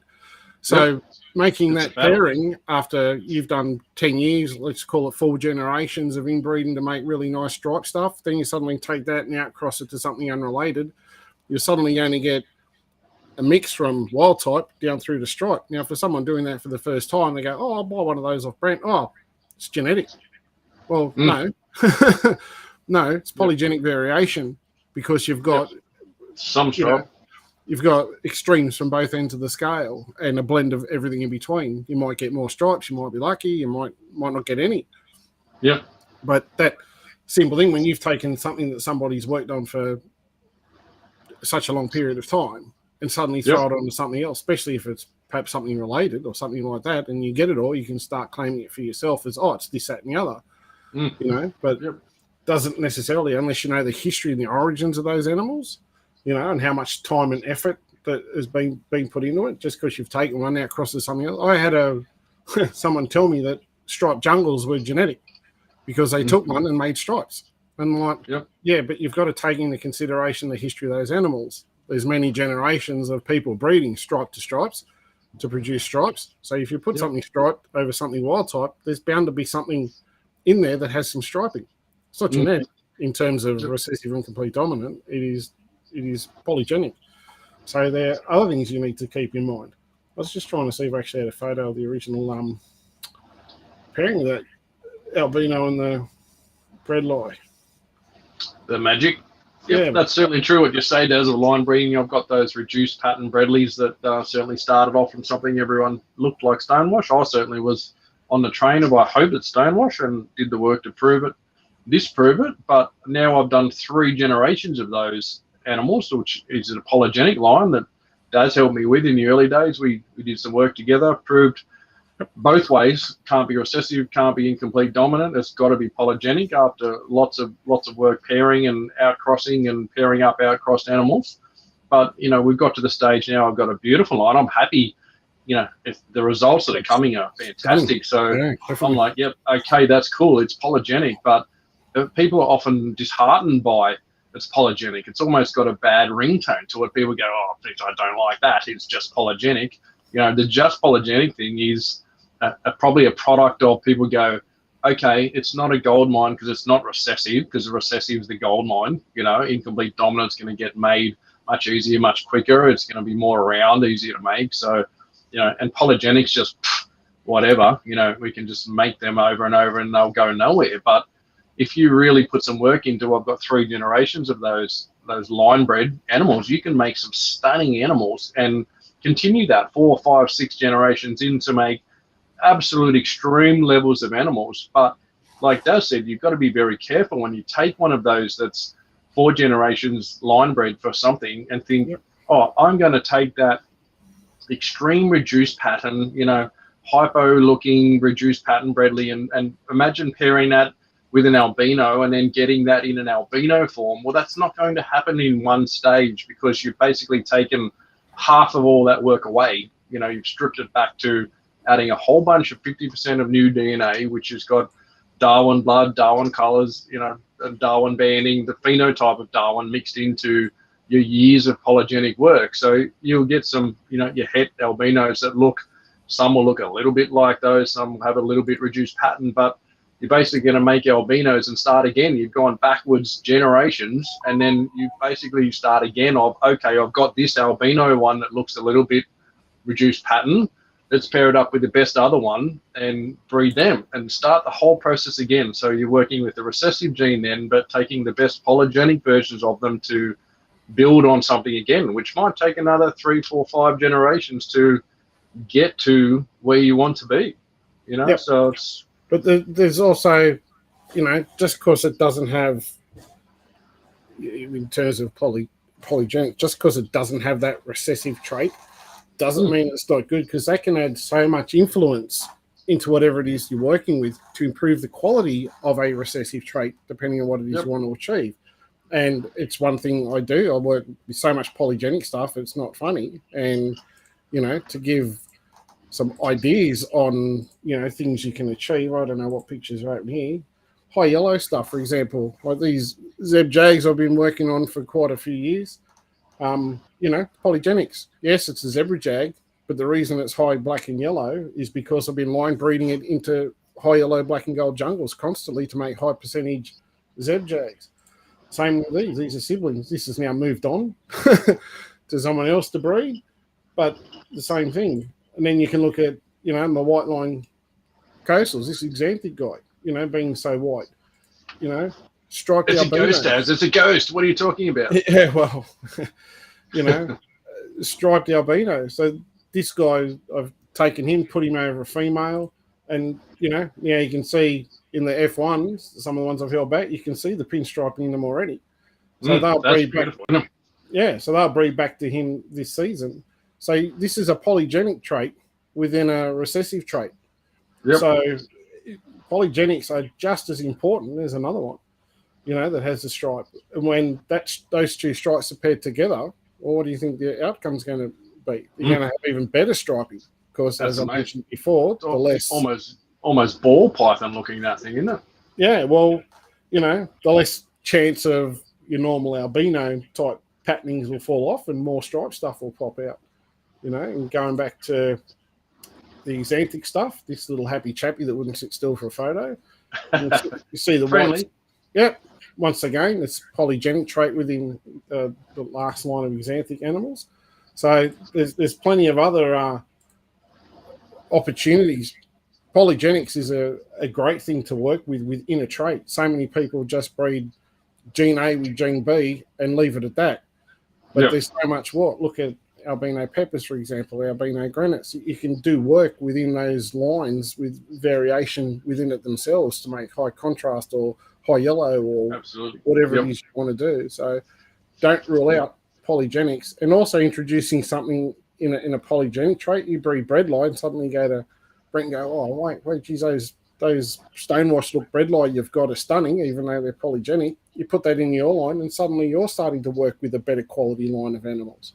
So it's huge odds. It's just understanding it. But it's endless. But people got to think about their pairings. You talk about your albino peppers. Your darker line got lighter line. There's all those ways you can pair up those animals and take it in totally different directions. I've got a white line albino pepper. I've got a yellow line albino pepper.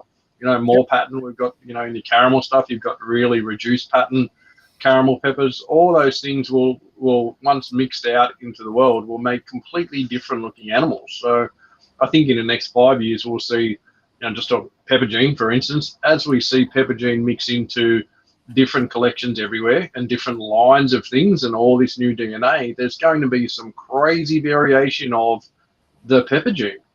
So, and we've seen it in albinos. People forget about, albinos of the original Blondie days, to compare to the variation in albino lines these days. It's, it's vastly widespread due to outcrossing and the mixed blood stuff that's all over the hobby now. That's going to be the same with any gene. So, people just need to pick something and develop it. It's like you've done with your things and like I've done with the albino granites. Pick a trait and go, let's go for this, let's go for that. White line goes, white line, albino granites, whatever, line breed those things to get to what we want. Yep. There's plenty of opportunities out there to breed all that sort of stuff. But unfortunately with proving things out, there's no short roads. Sorry. Yep. There's simply no short roads. You need to outcross, and doing one outcross in my books isn't enough. You'd really want to take an outcross to multiple different lines, different outcrossing. And if you think it's got something genetic, doesn't mean you have to outcross within its own species or subspecies, so to speak. So if you've got something, you think you've got something new in Darwin, doesn't mean you think you've got some new mutation in Darwin, doesn't mean you have to put it with another Darwin.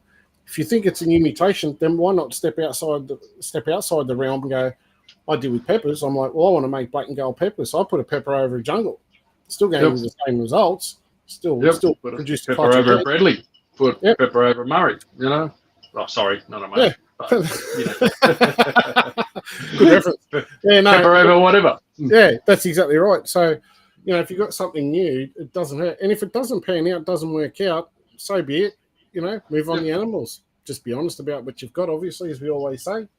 And move them on. But it doesn't hurt to go, well, I'm going to make some outcrosses. Well, even if you put them in something genetic, if you want. But I prefer when I did these, I actually preferred making sure that I single as well, not just multi-gene outcrosses. So but document the journey. That's part of the proof. I know you've got, from day dot, every pairing and every clutch shot. Anyone who breeds snakes, you take photos of everything. I know at hatching time, my phones are loaded with hundreds of photos of clutches, eggs hatching, they've shed now. You have a ton of photos of the whole process. You've often got photos of things mating, so you've got pairing pics. Tell the whole story. It's the best way to prove anything is the facts. When, we've seen it over the years when things have just magically appeared and, I've got this animal. Okay, what did it come from? It just come from this and that. You got pictures of the parents? No, I've just got this animal. What? Did it appear from the magic portal, or did you breed it? Show us where it comes from. Tell a story. It's part of the process of, bringing the thing into the hobby. And at the end of the day, no one gives a shit where it actually came from. Just be honest with it and work with the line of what it is. Prove it out. Bring it into the hobby the proper way, so everyone can enjoy it. Everyone can explore it and do what they need to do with it. Yep. That's it. Be honest. Unfortunately, I've always said, it's simply based on greed most of the time. People get something unusual. Someone, tries to get it for cheap, and someone suddenly, what that's worth, and suddenly it's pure and simply about money. And there's been multiple heaps of animals over the years we've done the albino blackheads, you know, the albino max that John ended up with the reptile park, all these things that have suddenly popped up. Albino Darwin's, you know, the Simon Stone ended up with all these things that have, you know, popped up in the wild marble children's, you know, like all this stuff that suddenly popped up here, this, that, and the other, you know. Yep. People pay, and I don't begrudge that, you know, but when someone, if you're going to take that gamble and buy something at huge dollars, then be prepared to lose your coin. You know, if you've got the spare money to throw away 10 or 12 grand on something because you think it's new and it's a one-off, this, that, and the other, be prepared to be broke. Or more. Yeah, or more. Yeah, or more. You know, I've heard of people paying ridiculous money for stuff that Unproven. Yeah, produce nothing. And fair enough, you know, when new mutations, this is why I guess people need to understand when something new comes onto the market and it is a proven line, that's why they cost so much money, you know, because they've done the work. It's years and years and years of work, and it's a new mutation. It's simple supply and demand. Everyone's going to want something that's new to make new combos with it. So it's not going to be a cheap animal. But when someone has something that has potential to be new, that's not the same dollars as something that is a proven genetic animal of whatever, of you know, incomplete dominant or recessive. So I often see people talking about different projects. There's a few for sale now. I know someone asked about the Black Murray project, Elizabeth.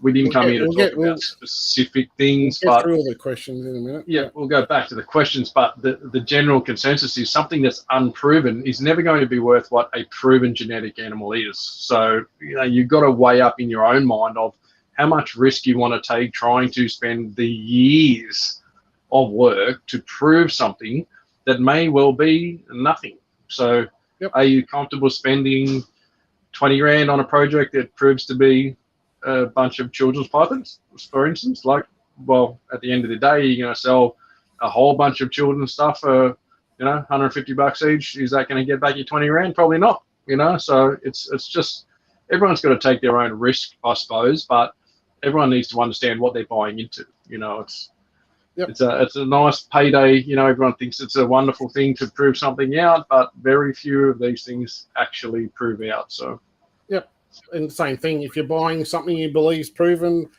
you know, the breeder or the person that's proved out, like myself, you know, you want to know the proof. Hey, it's all back there. it up. It's all there in the story. I'm really by design anyway. There's plenty of information there.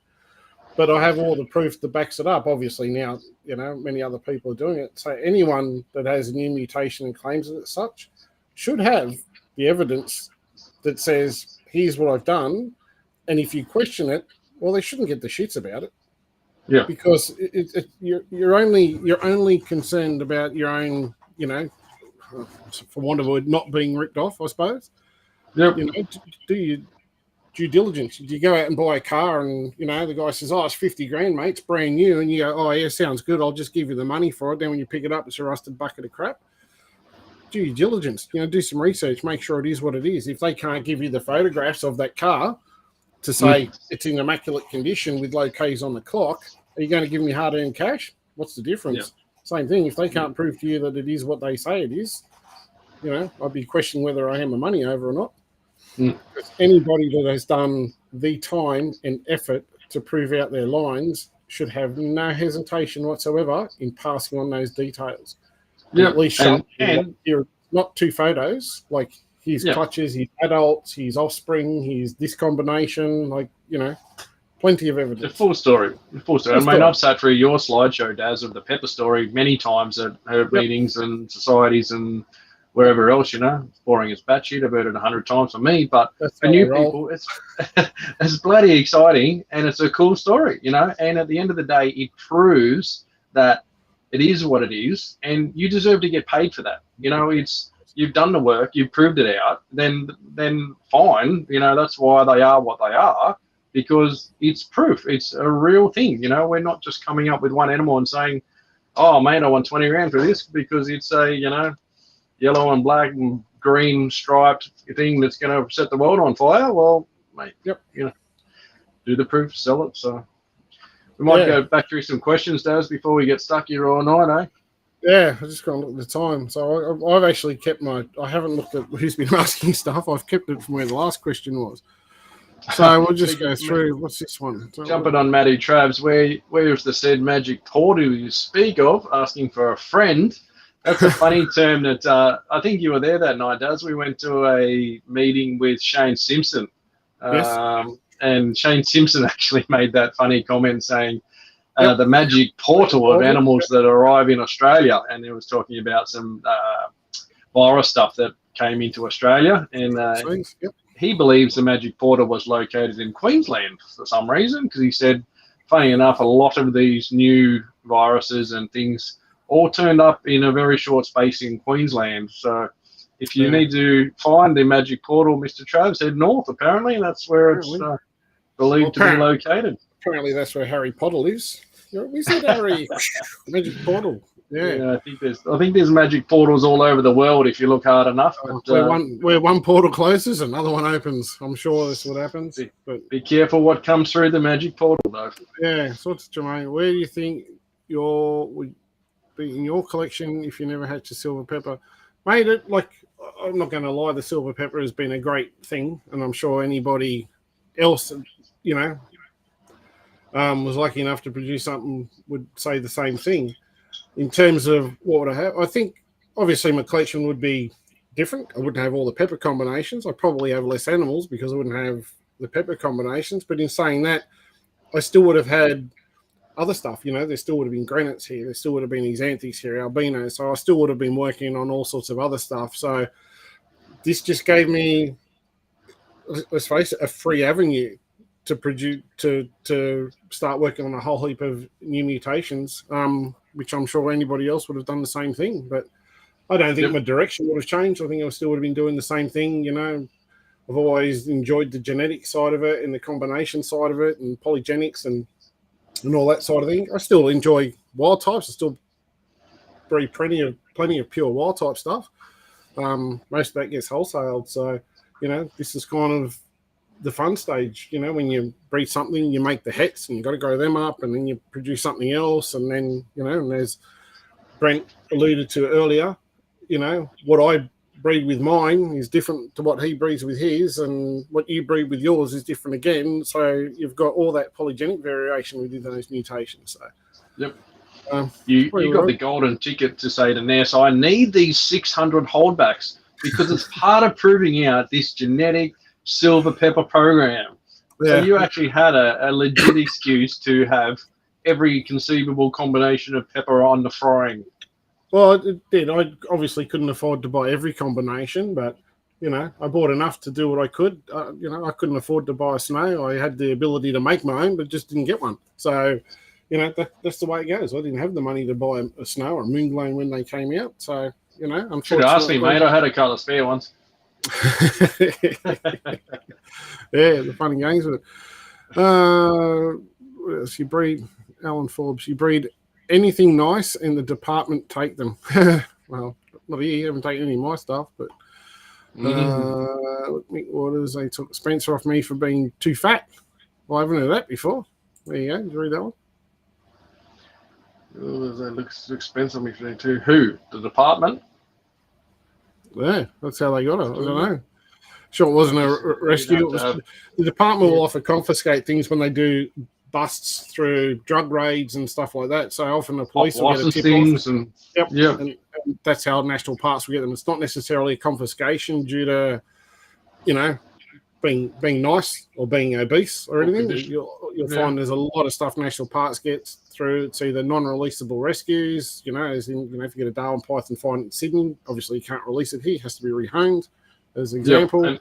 And generally parks, I think, don't have that much power without trying to downgrade who they are, what they do.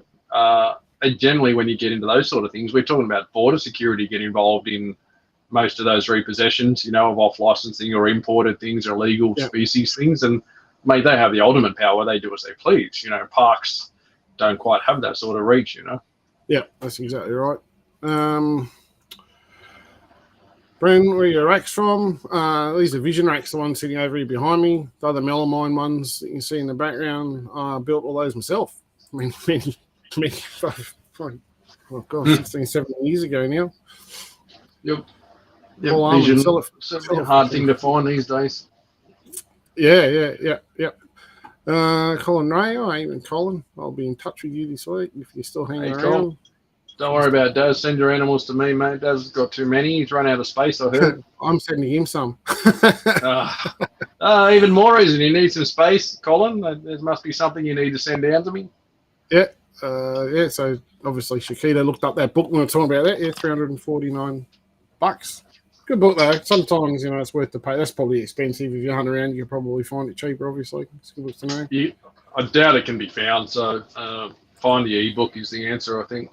Yeah, look, Zach, you need to put Jet there. I'm not quite sure why Brent gets a bit of that as well. Thank you, Zach. Appreciate your love, you beautiful man. Yeah, Mr. Venom Staff was there. Thank you, Gary. Some of the ball python moths. I'll pop these up and we'll just read them as we go through. Some of the ball python moths are absurd. Like it makes the side pack slightly faded in this 10K. Yeah, that's exactly right. Yeah, and the dollars over there are huge for them. I remember being over there when Barchek had produced the very first scaleless ball python, Mr. Smooth, and hits was $75,000 a pair. So imagine selling a pair of snakes out here, and I think we sold 3 pairs while the time frame we were there. Like that'd be nice, wouldn't it? Bit of a retirement fund.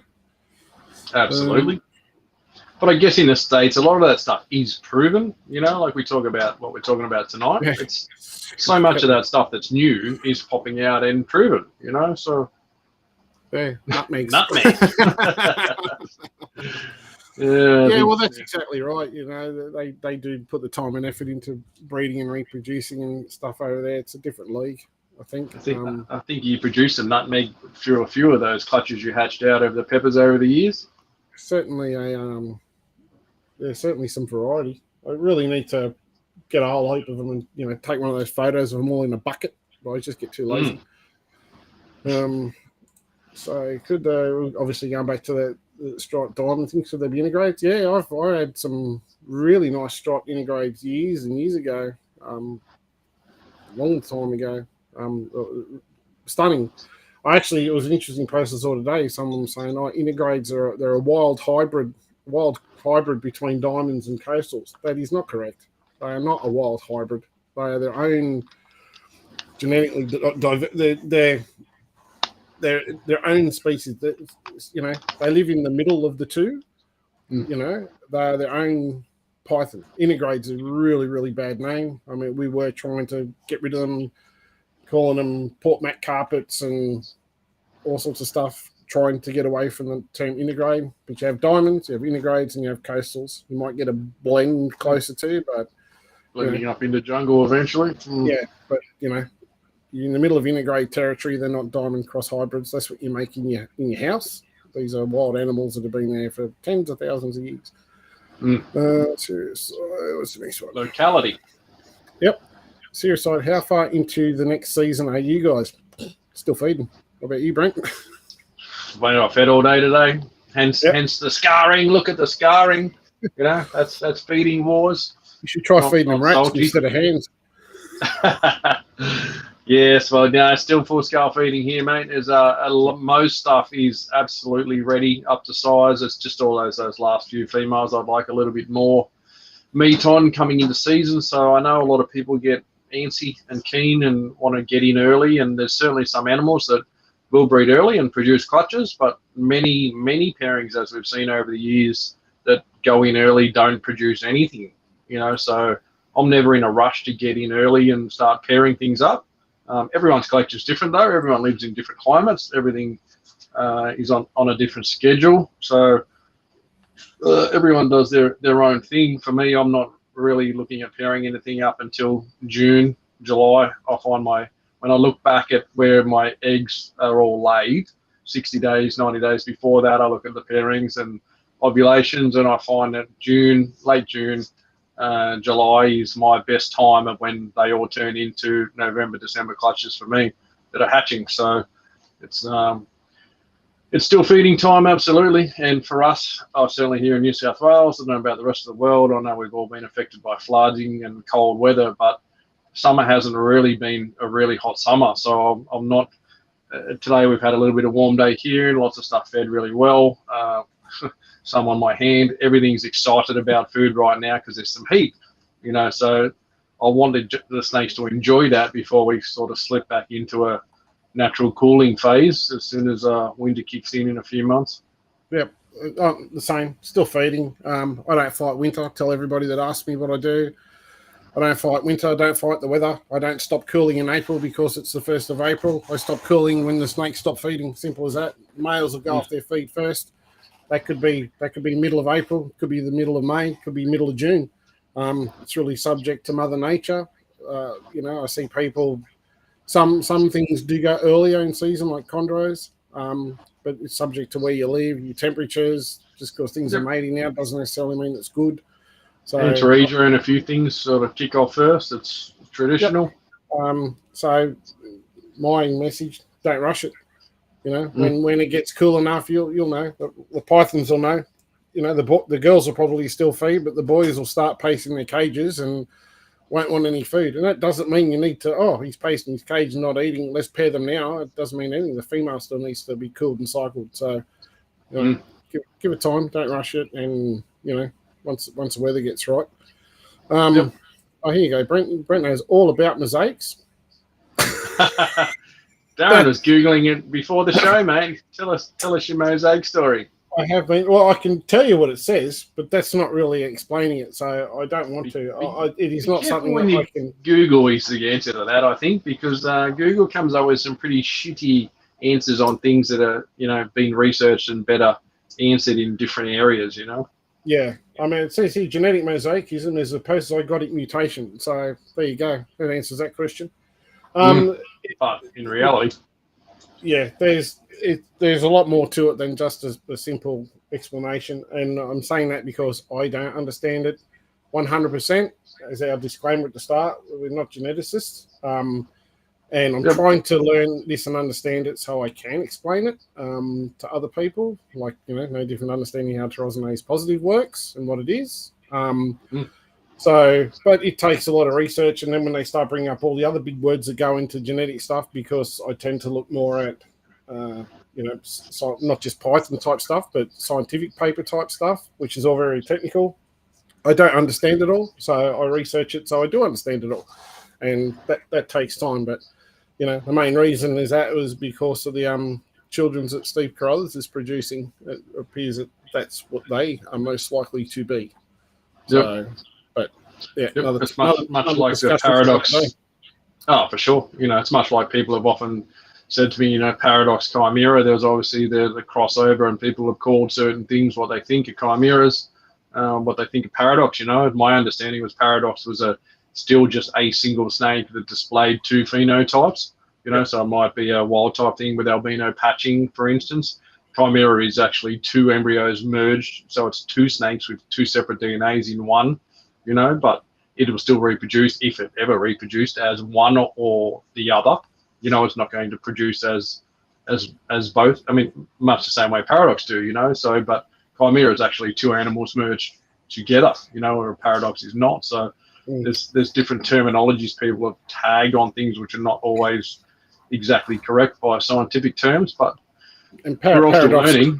Paradoxing is random too. There's people get paradox. People have put paradox to paradox. Don't get paradox. It's random. The acts of random anomalies. There's only one that I know of, and there's could possibly be others. But there was a python. I can't remember what it was now. It was an albino that was linked to a paradox gene, so they're linked together. So if you've got an albino, they're all paradox. So you couldn't have just a normal albino. It was a paradox albino. They're gene linked. But it's more of a random occurrence. So, I mean, many people have tried, whereas chimera, as you say, is basically two, and how the sex works out is depending on the reproductive organs. So if the reproductive organs are from mum or dad, so depending on the parent, so if it's from the albino or the wild type, it depends. It might not be albino, but it might have reproductive organs from a wild type. And we saw years ago when the Larkses did the albino pairing, and everyone was a little bit shocked when the albino sort of made some wild types, albino to albino, because I think that albino was breeding as a wild type. Yeah, but I think that was because they were expecting it to be both paradox to paradox. So expecting at least to get albinos. But I actually saw that animal, and I said to Deb when I was there, I said that if you look here, you can see the pattern variation. I said that's not paradox, it's chimera. But yeah. But anyway, it's like all that stuff makes it interesting, doesn't it? Yep. So it's still lots to learn. Oh, heaps. That's what reading in Google is. You sit here for hours a night reading and stuff, trying to share, and we can all learn. That's what I've said to a couple of people this week about different things. You know, if we all share our information, we can all learn together. There's things we learned this week, Daz, about certain things from a couple of posts we had up that, you know, boom, new information. Thanks for sharing. That's things can be learned from information. So when facts come out and it's backed up with screenshots, things that prove out, bingo. You know, it's good. Yeah, it raises questions. Be good to have a pub catch up, wouldn't it? So Elizabeth, I had a similar incubation temp spike, got to 40 degrees for less than 6 hours, and 10 out of 11 babies were severely kinked. Only the non-kinked baby lived. Yeah, well, that doesn't necessarily mean it's a temperature thing. Could quite possibly be a temperature thing. You know, at 40 is very possible. That's pretty nasty heat there. But then the genes. Was there zebra in that by any chance, Elizabeth? Because I know in my experience with zebra, I've seen more kinking in zebra gene animals than any other morph put forward, whether it's not just talking about tail kinking in supers. I've seen it in normal zebras. I've seen it in super zebras. I've seen it in wild type animals in zebra clutches of neck kinking, body kinks, all sorts of things. That the zebra gene seems to bring out some very wild gear. I've had the same with a few zebs, some really funky, freaky looking things. But as you saw, Brent, defects can occur with anything. You know, I actually showed Brent some photos of some the man. Actually, I can share them, I think. Scott Iper, for those that don't know Scott, he does quite a lot. Great author, and his wife Ty, both are authors, have some great line of books. Both very highly experienced venomous keepers, great people. And he actually produced some, I suppose you could call them two-headed, I'm just trying to find my face, it's missing me somewhere or other. Two-headed, what was it, collets, I think, a death adder and something else. I'll see if I can get these up. Scott's a great guy, but you think with a guy so much experience could actually pop snakes, but he can't. You had to look at our videos for him to learn. I said I'd give him shit about that. I ain't popping venomous stuff, mate. I ain't coming around anyone's house to pop that shit. Yeah, no, definitely not. Elizabeth says, zebra jag by zebra. There you go. It's that's probably a good reason. It's certainly a common thing in the zebra gene there. Yep. So these are compliments of Scott and Ty Iper. So this was a adder that they produced. So these are not related type things. These are just random. So you can see how you split here with almost two heads, and then that was the baby's egg. You can see this one down the bottom of the screen,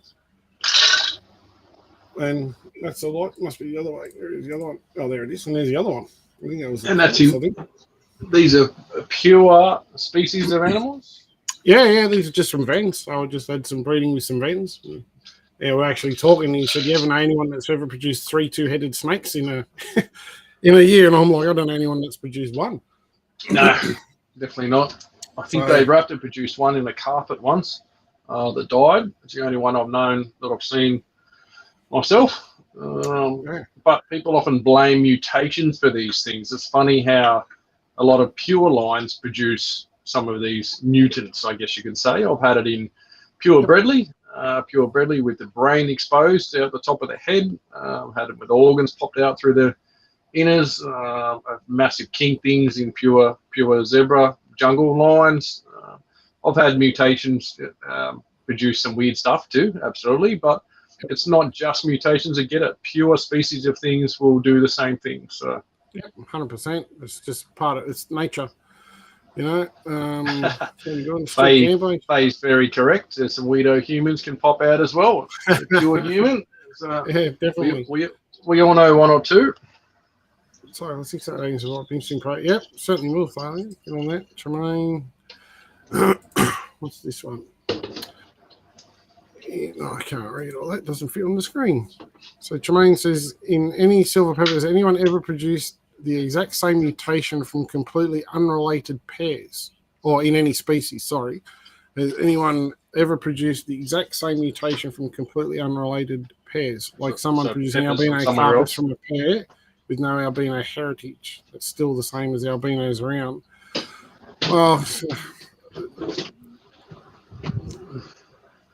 Well, so I mean, like, are there other peppers? Is that what they're saying? Is there peppers produced somewhere else other than your silver peppers?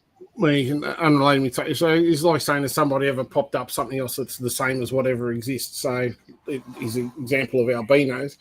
I mean, like you could say, excuse me, you can look at albinos as an example because you had the original Blondie line from Simon Stone, and then you had the other White Phoenix line, but they were all compatible. So, you know, probably the same mutation from different areas. Problem is, though, I'm led to believe both those animals were wild. Well, I know Simon's was a wild caught on a rescue or something or other up there, and the caravan park. Tried to say his was the same, but who knows? If it was just out related or something new. I don't know. Yeah, I mean, look, the biggest thing we have is we don't have the ability to wild collect. So most stuff is something somebody's caught somewhere, and that's how it ends up in captivity. Overseas, obviously, they can wild collect, and that's how they get so many mutations so fast because they take clutches and clutches of stuff out of the wild and hatch stuff that way. Excuse me. But I don't know, other than Exantics, you know, and Wayne produced his out here and other lines.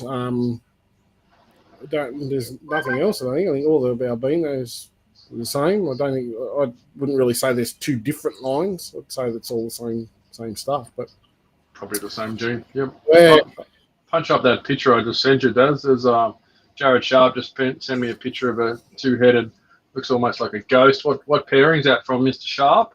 It's a two-headed animal, almost to me looked like a photos when you want Xanthic or something. Yeah. Obviously didn't live, Mr. Sharpie. So that can happen with anything breeding wise. There can be deformities, there can be defects. It's not always related. I know certain people tend to blame the morph people. There you go, pure Murray Darling. So got that Murray silver look to it. So yeah, the head pattern, now I look at it, very much Murray. So yeah, that's some weird things that can happen from any particular pairings. I know I've often been blamed of a morph breeder, you're creating mutants, but quite often in pure species of animals, these things will happen. Yep. We go to Joe. She said, "Is that what done with Platinum X? Our data points to recessive." As far as I'm aware and know, Pete's probably done more work with Platinum X than anybody else I know of. He's got heaps of them. He'd have the numbers. Yeah, he wasn't sure at one point. I know we've had several discussions over him, but obviously he's done a bit more work since then. And that's interesting. So there you go. So time and effort, you look at someone like Pete that's had decades and decades of experience breeding, certainly knows what he's talking about, and even took Pete years to obviously try to work out what was going on with Platinums because it kept throwing a spanner in the works. But one thing I give Pete his credit to is data. He keeps immaculate records of everything, and the history of it. So, when he's not sure, he can look back at all that stuff. And that helps paint a bigger picture, when you've got that history there. So, there you go. I don't know. We'll have to have a chat about that one day. We'll have to go and talk about those little tiny Antaresia snake things. Bloody dirt snakes. Get out of here. Like Ryan and Elizabeth saying, yeah, there's a couple of two-headed snakes that lived in... seen them overseas. Yeah, I was going to say Ben and Jerry, yes, and Cookies and Cream. And there was another one I saw when I was in the States. It was Thelma and Louise. I don't know if it was Brian's one. It might have been Jay Brewer. Might have had Thelma and Louise. I can't remember what species it was, but interesting to watch it feeding. That they'd feed one head before the other, so they wouldn't get a bottleneck of rodents in the throat. It was interesting process. Yeah. I've certainly seen them around. I just don't know of anyone that's actually had them other than Jared now. And Yep. Well, living ones that are adults and feeding, there'd be very few in the world, I imagine. It'd take a pretty special set of circumstances for one to live and be viable. Yeah, definitely. So Richard Hudson, but this is a bit of a long one. It won't all fit on there, and if I put on, I won't be able to read it. But he says he's been working on 2 different phenotypes that are expressed in the same line. It's a damn headache to separate the two and prove them out individually. One of them I'm only 2 steps away from proving out. The other is 3 to 4 steps away. Years of work to go. That's exactly right. Yep. I have a lot of respect for anyone who takes these things to fruition and finally proves them out unquestionably. 100%, Richard. And that's the thing. Like, he's someone else that's obviously working in it the right way, and he's still years away from proving it out. Like, you can't proving things out in a couple of years and going, oh, it is because I said so. It just doesn't work. You need to do the backing and the evidence unquestionably. And I'm sure when Richard eventually gets there, like everybody else that works on it, you'll have all the photos and data and why it's taken a while to get there. And respect to you for doing it, mate. Good on you. And I certainly get why people do it in the dark. There's a couple of projects I've worked on in the quiet. There's some that I've made a bit more public and talked about, but I guess when you start to try and prove something out and you tell people about the work, you're going to get people jump all over you. You're a dickhead. It's that. It's this. It's you don't know what you're doing. It's never going to prove out. Like there's always going to be a whole bunch of opinions. So many people choose to do the work quietly in the background, but gather all the data so they can say, hey, look, back in 2000 and whatever, we did this, we can unveil the whole project. And people are often shocked when people come out with a whole story. Got all the pieces, got all the photos, got everything, and you say, oh, wow, no one knew about it, but someone's actually done the work and proved it all out. So, and when it comes out and you've got all that evidence to back it, they get nothing but praise from all those, like I'm more than, love to see more mutations proved out and added into the hobby. I think it's fantastic, but due diligence, do your work, do it the right way, like I mentioned about the stonewashed bredli. Brent had stonewashed bredli. They proved to be nothing. Other stonewashed bredli around. Some people look like they might have something proven, but the work's not done there yet. I still haven't seen other than Mitch, I think, from what he was saying, and I'd love to have a good old chat with him one day too, and just to talk about the work and what he's got and what he's produced and everything. But looking at the photos, it's looking like the real deal sort of thing. Yep. But still some work to do. Like as much as those things make animals that look like stonewashed jags and make beautiful animals, I hope they prove out. I'm praying for someone to in Australia get a line proved out. It's great for the hobby. There's been so many things over the years of I don't know, since I've been talking stonewashed stuff for 10 years, people have all messaged me and talked about this, that, and whatever. There's been so many come and go over the years. It'd be nice to actually get something here in Australia that's a legit proven thing. So, and unfortunately, you can't tell what genetics are from the picture. So, just because you show someone a picture and go, what do you think it is? I can look at something and go, yeah, it looks like that. That doesn't mean it is. You still need to do the work, time, and effort. Doesn't matter how experienced or who you are. You can't tell anything from the photo. I'm sorry. No, mate, I've sent pictures of some of mine to Nick Martin, who said, mate, that looks stonewashed to me. And I said, well, it's proven not. It's there's certain key factors he showed me to look at. Some have it, some don't. There's some inconsistencies there. So same with the stripes. It's hard, it's very, very hard to prove. Those striped animals I paired up didn't make any stripe stuff, 3 or 4 weird things that popped out, which was nothing like what I was trying for. It was like a left field result for something. I was like, oh, great, here's something else, really I've got to hold back and work with, but it was fun of it. One door shuts, another one opens. It was far from the recessive stripe program I was hoping for, but anyway, that's just more fun, more work. So that's it. What's he saying? What's your mate? I chime in here and add bad luck to the mix, and sometimes you need to repeat pairing to get a visual animal. Yeah, absolutely. Definitely. I mean, some people think they get visual stuff because they get something weird, or they cut open an egg in their early times of breeding and something hasn't got the pigment developed, and they're like, oh, something exciting. I mean, I remember, there's so many things out there, calico BHPs. I've heard people say, oh, yeah, it's genetic, it's calico. I'm like, calico BHP, it's random.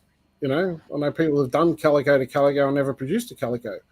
I know K Brothers did quite a bit of work with calicos, and Bob Withy had some of the first calicos I'd ever seen, which was at an expo in 2004, Darling Harbour. Bob Withy had one of his calicos on display down there. He never produced calicos.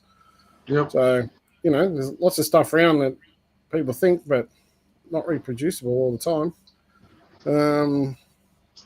Troy Buzatil, looking forward to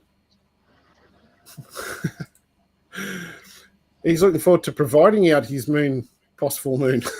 What are you going to provide it with, mate? Spell checking got him a good one. Oh, spell checking. Yeah, proving up. Well, that's right, mate. Could be, might not be. Who knows? Going to be providing us all with some supermoons, hopefully. Yeah, providing us all with information. What's this one?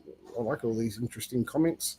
I saw a post today about fading bred lies, where over time the pattern disappears more and more with each shed. Have any comment? I've never seen one that fades. I've certainly seen them change colour. And when I say that, I mean it's just a thing that happens with age, like most pythons do. What about you, Brent? You've probably bred more variation in bred lies. I've bred plenty of wild types in my time, but Yep. I was never into Bredli, but somehow 10 years ago, I'm all sorts of into Bredli a decade later, but certainly those reduced pattern animals I've got, I wouldn't say the pattern disappears. There's a reduction in pattern on the sides that starts quite small, which I would say spreads out. So the area which is, massively reduced and lost in colour gets bigger as it gets older, I suppose, colours up and develops. I don't know about a fading of pattern though. There's I've certainly seen in Bredli there's that age-old project of the black Bredli that animals that hatched didn't really look very dark, but as they got older, they certainly coloured up and developed a lot more melanin, got darker as they got older. And one of the founding animals was a very dark animal, but also was a very old animal. So unclear whether that was a animal, that was very black, or whether it just had high production of melanin late in its life. So there's been a lot of those projects around, and that's what makes me think with some of those projects that have been around 10 years, where are they? Like if we're going to see the stuff, we should have seen it, like years and years. There's been plenty of time to breed those animals and prove them out by now. So so I see people prove stuff out, and then they probably make all the claims, and ends up eventuating that it's not what they say it was and not what they thought it was, and they disappear off the face of the earth. So disappear. But hopefully, we're the first to admit we would want to see more of these projects in the hobby. If there's melanistic lines out there in any species, bring it on. Like, we want to see those things in the hobby. We're not here to discredit anyone's projects, but we want to see them properly proven out and in the hobby for real. The whole point of this isn't to take a dump on people. It's here to give you a heads up if you're looking at buying something that's new, to look into it to make sure you're getting what you want to pay for. I mean, some of these animals are quite expensive. I know people paying well in the 5 figures, $20,000 for stuff. If you're going to pay the money, make sure you're getting what you want. And if that person, I've said it before, if that person can't prove to you beyond reasonable doubt that what you're paying for is what you're getting, ask yourself, are you prepared to throw that money away? So, you've got to ask yourself. So, there's plenty of weird stuff. Brent, this one's for you. I thought on Black Murray project. Project. Like I say, we didn't really want to be specific with our name thing tonight, but I guess that Black Murray project has been around. I'm not 100% aware of the actual facts, but from what I know, that did produce a couple of black animals. One did die in the egg, one did last a little while. I don't know if it was weeks or months, but certainly did not live very long. Passed away as well, sadly. Repeat pairing has been done once or twice.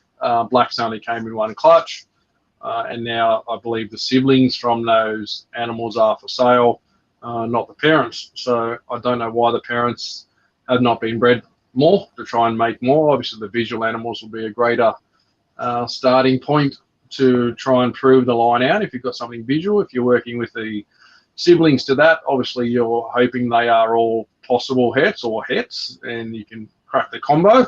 Ideally, you'd want the parents to try and make more or breed one of the siblings back to the parents, etc., etc. So that's all the pitfalls of trying to prove out a new mutation. Certainly, it appears that if there's one or two black animals in there, which would be unreal, if we could get black Murrays, boom, imagine having black silver peppers, mixed into this, that, whatever, like in pure Murray stuff. Like, it opens up a world of possibilities with a melanistic project, but it needs to be viable. If that was just a one-off freak, two black animals, and they never produced again, how good is it? It's exactly right. Sadly, yeah, I'd love to see it. Someone, please make it. But it's years and years and years of work. Lots of people messaged me about that project, and I said, man, I hope someone gets it. Man, I hope it's a win. I hope someone buys those siblings and somehow they make something or outcross it and get some poss heads, and suddenly something goes on to make a viable black animal would be fantastic. But it's years and years and years and years and years of work. So whoever's ready, step on up. Yeah, I mean, if you come out with a new mutation, you prove it out, we'll be the first ones to support you, 100%. Big time. We do these things because we like the hobby. We like to see the hobby grow, But we also want to see people doing things the right way and not just trying to, do a cash and grab, and if you don't like it, bad luck, bugger off. If you don't believe me, stiff. Like, put the evidence down. You got the evidence. We'll support you 100% all the way. Yep, Definitely. More genes in the hobby is better for the hobby. We look at new stuff that's come into the hobby in the last few years in silver peppers and the granite combos and other things that are out there.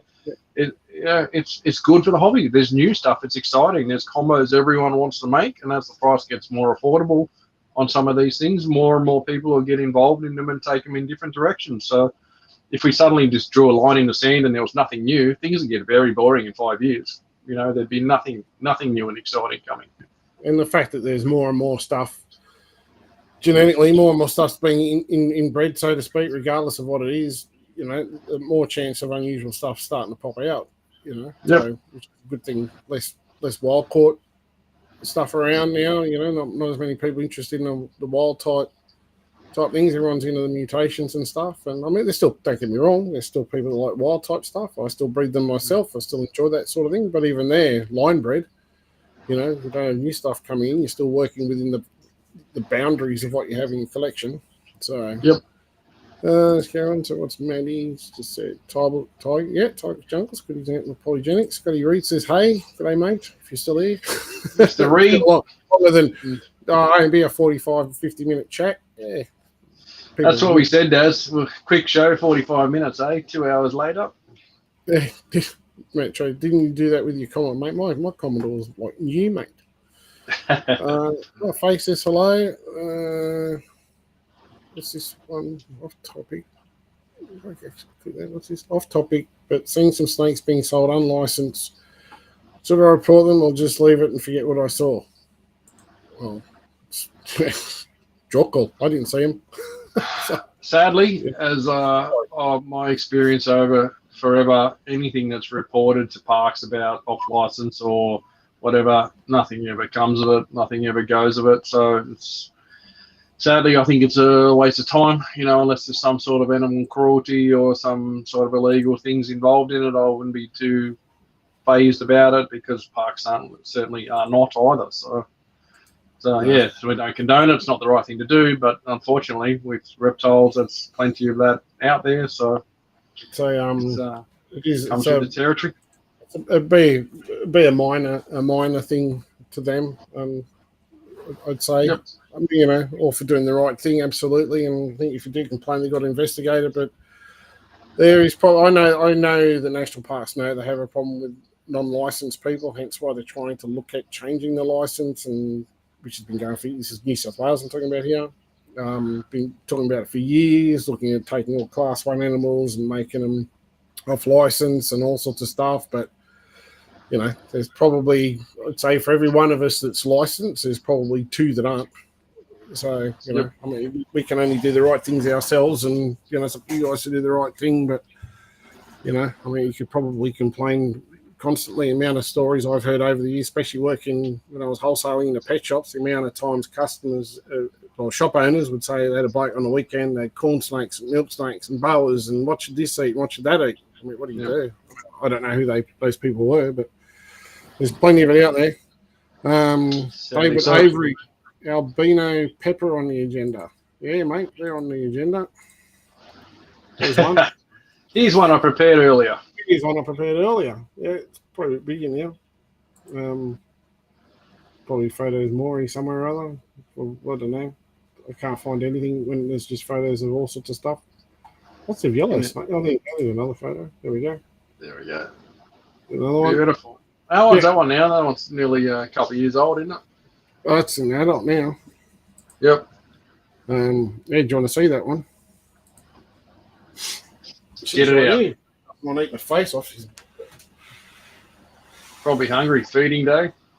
Probably. They're normally pretty good, but this one is a bit of a... No, where's the hook? Get the hook. Be a man, pick it up. Let's see some blood live on the show. I just want you to get bit because I got bit. Ton of crap. Man, that has put on some size since I last saw that. Yeah. Wow. She'd be good for this year. She looks like she's coming up for a shed. She's looking quite dull. But, yeah. She's lovely. Beautiful. Got a dirty tub, so she's going to get clean. She's had a couple of feeds. Still feeding, still eating. So, what are you pairing with it this year? I don't know yet. Can't give away all my secrets. Still on the research chart of many options. That's the problem with a female, isn't it? Where do you invest your time and effort into? Yeah, most likely things with more genes. Most likely. Yep. I'm not sure yet. I've got to get through all that sort of stuff. But yeah, she's one. Get in there. So yep. I'm up for buying natural integrade, not a hobby mix. Yeah, mate, the integrades are stunning. Just a bad name. I prefer them. I even prefer them being called Northern Rainforest Diamonds or something or other, or Port Mac Carpets was one. But yeah, mate, they are hardy animals, good-looking animals. Yeah, there's so much variation in them. Certainly nice.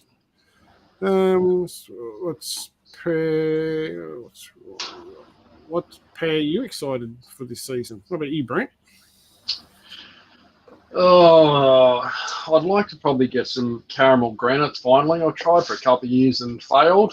Caramel granites and caramel granite jags would be very nice. There's always been a little bit of talk around the world about there's some caramel granites out there, which I don't believe there is yet in Australia. So it'd be nice to make some actual things. We can definitely say caramel granites when they're in the clutch with some normal granites and some caramel granites.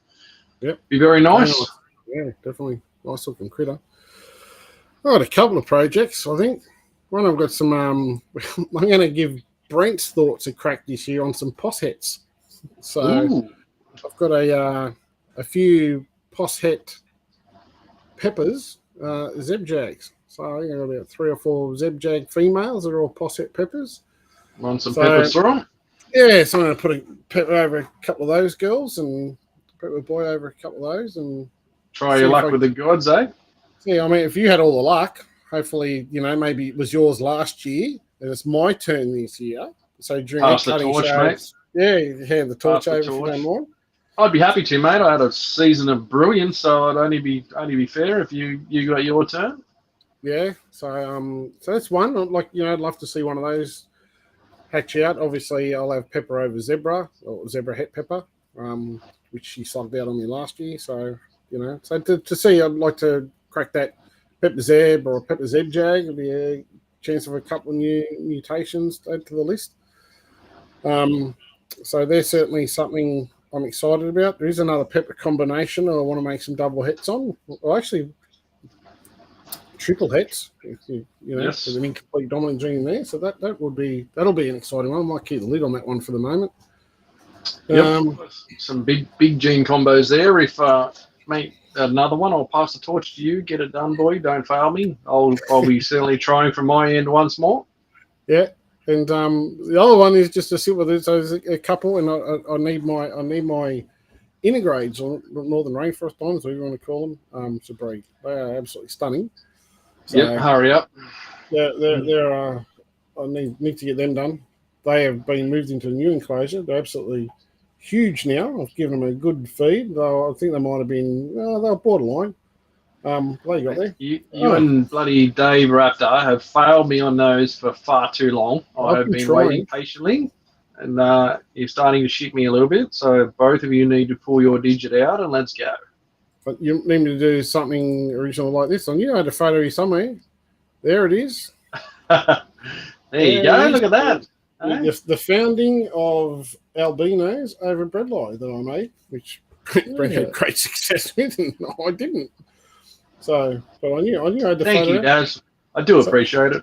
That's right. I had a week of that before they both turned off each other. There you go. But like I said, when you're doing things like that and you see these opportunities, surely you've got photographic photos of it. So, yep. There you go. That's where all the magic came from. Yep. That's it. So I was trying to find the guy where my integrates were. But so they're kind of my things for this season anyway. Won't linger on that too long. We went to that. That was a Zeb Jag. I think I'll do some weird stuff this season too. It's going to be some a year of doing some funky, non-traditional things. I think of a couple of things I'd wanted to get I got last year that had been long on the list. So there's nothing really pressing for me this year. I can do some dumb shit. Should be interesting. Well, that's always fun. I think I might do a few. I've got a few things I've got to look at doing this season. Changing it, and I've got some new stuff that hopefully will be up to size to breed. So, we might see some new polygenic peppers hatching out this season, maybe. We'll see. Still got a bit of feeding to get on a few things, but it should be good. Well, there you go. Joe Birch has said we had two-headed snakes in one granite mat clutch. There you go. So you start talking about two heads, Brent, when you look in the mirror, and suddenly everybody's seen them. Did they leave Dejo? I'd love to see some living. That'd be nice. It seems they got to have some problems, though. Surely that's a very, very deformed, mutated animal that's joined together, clearly. So, yeah, I think the luck of actually having, two throats that meet into one and having basically one heart, single animal and everything. Yeah, it would be quite minimalistic. I think that's the way that see too many of them. Yep. What's Richard got? Multiple heads, of course, incomplete. One is zygotic twinning. There you go. And the zygote states separate completely during twinning separation. There you go. I wonder how many live. I think the percentages would have to be small on that type of monozygotic action. Would not be a high success rate, I'm sure. Well, it's probably how much is actually blended together, as to, if you've just got the two heads separate and everything else is combined. Interesting. There you go. Joy and Birch, no, they didn't. Yeah, sadly, seems to be the common theme. It'd be lovely to see a few hatch out. Certainly in Granite Max would be spectacular. Oh, 100%. The two-headed Granite Max. Bring it. You saw it on the... Yeah, I do. I actually hatched the first ones out this year. So they'll sit there and, in terms of these polygenic projects, this will be a long project. So those 50% jungle peppers that I've hatched out, once they're up to size, I will go back over to a really nice jungle again to make a high percentage jungle, and that'll make hets, and then I'll breed them back together. So I know it's a good 10-year project, but hopefully eventually we'll see, a nice bright pepper, like, maybe something like, is this boring people if I show my screenshot things? Better than your head. So... Well, something like that. That has kind of this is a young jag I produced, but getting that nice yellow in it. That's like that jag is a baby. But yeah, so that's kind of what I envisaged. Anyway, long way. We'll get there. Different colour variations. And how far off are you with the Bradley stuff you've done with Bradley line pepper? Oh yeah. Hopefully this year. Try and have a look. Yep. I can grab my Bradley. He's just over there. So we talk about polygenics. this breadlie, if I didn't tell you this was 100% het pepper, you would not believe it at all. Because certainly we've seen the power of some of the breadlie mixed into things, but we've seen in Murray-Darling some of that red flecking in certain localities where we see that red, speckling through it. I've certainly one male I've got a ton of it in it. It's beautiful. So if you could get that red breadlie in there. Well, give me a sec. I need to stretch a little bit. Get up. Give me 1 second. I'll show you. Bring on the hets. Elizabeth says, wicked, can't wait. Beautiful black and yellow peppers. I think it'll take time now, Elizabeth. All these things are going in different directions. I know with granite, there was talk about, making black and white ones, making, red stuff with the breadlie, making higher yellow stuff with the jungle. I think all of it's going to take a little bit of time. Nothing's going to happen, in 1 or 2 generations. So there he is. It will take time. So this is actually a het pepper, even though he's completely in shit at the moment, or he or she. And looks like breadlie as shit. Yep, absolutely. And that's the fun of polygenics. Like you would expect to see some influence of Murray-Darling in that, but there is like none. Now, let me just make my screen. Even the belly on that, like that is all over breadlie looking. Yep. I had to do a double take when I actually out. If I didn't breed it myself, I would actually have questioned it. Show me the head on that, Daz. You can get that up there. Yeah, let me just. Oh, does it have the banding across the nose like a normal breadlie too? Yep. Wow, it does too. That is very breadlie looking. Now, if I hadn't have read it, I'll show you the sibling to it in a sec. You can even see the lines on the top of the head that like Murray on that. That's probably the only hint I'd say that's got some Murray blood in it. Yep. If I didn't, as I said, if I didn't hatch it myself, I would not believe that it was anything other than a pure breadlie. Yep. But I'll just grab the mate.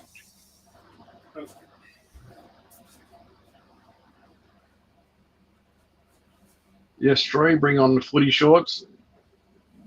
He's looking like he's ready to run on for the Gold Coast Titans at the moment.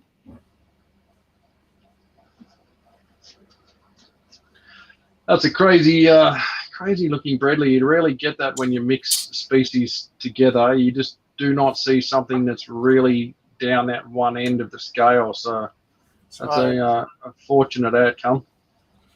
And so this, you've got almost the other end of the spectrum. So these are actually clutch mates. If you have a look at this, she's also, one's a boy, one's a girl. I didn't bother look. This one is also deep in shit. So you can actually see blue eyes. Yep, but way down the Murray end. Hang on. Give me my microphone back. It's not yours. Could be food. So then you've got to the other end where you've got the blues, greys, the blacks and bluey greys of the Murray. Obviously, you can't notice it as much because she's like about to shed. In shit, but certainly the patterning screams Murray. Yeah. So and they're siblings. So from silver pepper over the breadlie. Wow, that's crazy, isn't it? And both of those obviously 100% het pepper. Yeah, both 100% het pepper. So the pairing you're going to do this year? Yeah, hopefully. Still trying to get a little bit of size on them, but there's probably no reason because of the breadlie influence in them. I'm trying to get that little bit extra size onto them. But yeah, they're both feeding well and coming along well. They're certainly big enough. They're 5 foot long now, sort of thing. So yep, certainly looking close. A bit older. Yeah. So there you go, polygenic variation within a thing. We were talking about it before. There's what you can get. So, imagine getting the same thing, that silver pepper like I put up before, with the nice reds of that breadlie. So, actually making true sort of red peppers sort of thing. So, yep, I'll just chuck it back. Yep, interesting. And I guess you get that same possibility in individuals. You may get peppers that are very red and pepper-looking reds. You may get peppers that look very Murray looking, very pure looking things in the normal black and silver colours of Murray. So these are the things you've got to explore. Sometimes one pairing won't get it done too. It's something you may need to do 2 or 3 pairings to explore all the possibilities and see all the outcomes. So I hope that one kicks off for you, Daz. That's some extreme examples of, you know, mixing species where the outcomes can land.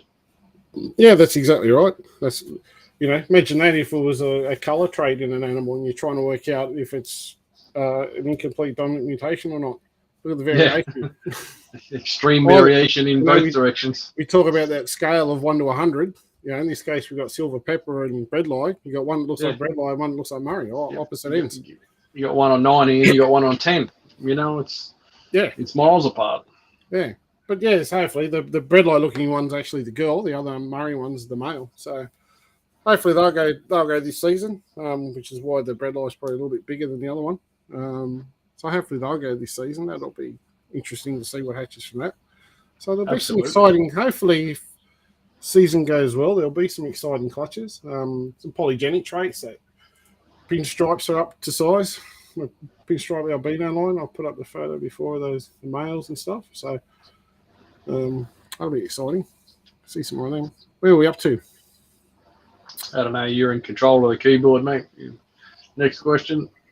Yeah, no, you still went okay. That was that. Pure jungle on next. Ryan Shepherd. Brian has 2 head of state living and feeding. Oh, cookies and cream. Yeah, I said that one. Triangle snake. Tremaine. What's this one? Is there any morph combination not yet in existence that you guys particularly want or hope to see created? Yes, there are. Yes, and there are plans for doing stuff that's not created. I'm sure we're not the only ones, but yeah. We do. No. What they are. No, obviously everyone would like to see piebald carpets. You know, that's one of the big ones for everyone. I guess melanistic stuff's been out there in different forms, you know, in different species in Darwin's and in Murray's years gone. You know, both of those I think are fantastic projects. Jared Sharp's still working on anery, whatever you want to call it, but it's been years. He's done lots of work. He's going about proving out this thing beyond all doubt. So he's done plenty of hatchlings, lots of results. When you talk about 200 hatchlings and then look at the ratios in those, you can certainly then break down into, yes, certainly looks recessive, doing all the possibilities, outcrossing and doing visual to visuals, doing outcross heads to make more visuals, doing it the right way. So anery, certainly another one that may not be mind-blowing, maybe similar thing to Xanthic, reduction in red pigment. We've seen the results of some of the Xanthic combos that are beautiful. It'd be nice to see a different angle of that coming from the anery stuff. So, again, years away, but I'd love to see black. Black would be fantastic, though. Yeah, who knows? I mean, you know, there's stuff around, so you never know. Might be lucky, but yeah, absolutely. My definite is, you know, to me, I think the holy grail that everything's pied. Not even leucistic, not anything else. To me, it's pied. Yeah, it's a game changer. Oh, pied just makes everything look awesome. And when you start looking at just wild type stuff, pied diamonds, pied breadlie, pied MDs, you know, yep, you name it. Like just unreal.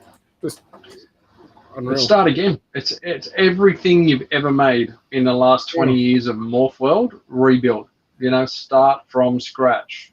The purists with their pure lines have a new outlet. You know, it's just if it comes out in a particular species, suddenly you can have if it come in diamonds or it came in Murrays or something. You know, there's all those avenues then that just explode. So it's I don't know, somewhere in the world it'll happen. Eventually there's enough carpets getting made. At some point it's just whether it's in our lifetime or the next, you know. That's it. Faye says, I've seen some sold as het calicos. That'd be the BHPs. Yeah. Wow. Plenty of more experienced people have worked with them and it proves them out to be nothing. Got a het unicorn for sale too. Yes, right. James has said massive kinking issues in the Black Murray project. Well, there you go. Didn't know that. I think you'll see that in anything that's a little bit underdeveloped, deformed, extreme mutation stuff. That kinking seems to be a common theme. Yeah, obviously it was never meant to survive. So it looks the same as the cinnamon ball python gene. Not sure what that gene is, but no idea. So I mean, they're going to tell out of two Look up snakes. McCurley's book. Chris Unky, great show, guys. Very informative. That must have come from Brent's side with the microphone. Very informative. Craig Montgomery, same thing. Michelle Romler, do you have granite peppers yet? Brent? That's a question for thanks, Brent. Daz. Thanks, Daz. Oh, there's a basket. Brent's under it. I'll put my hand up. I failed on that project for the last, is it 3 years or 2? Probably 3. It's been disgusting. More than that, probably 4 or 5 now. I've been out of the warehouse. Hey, calm down. I'll take 3. I used a young albino pepper over a pepper. What did I use? Yeah, young albino male pepper to young albino granite, which was too young. We got one from 6 done 1 year, used a different one the next year, and then tried doing young albino Murray, which Daz neglected to tell me 18-month-old peppers are useless.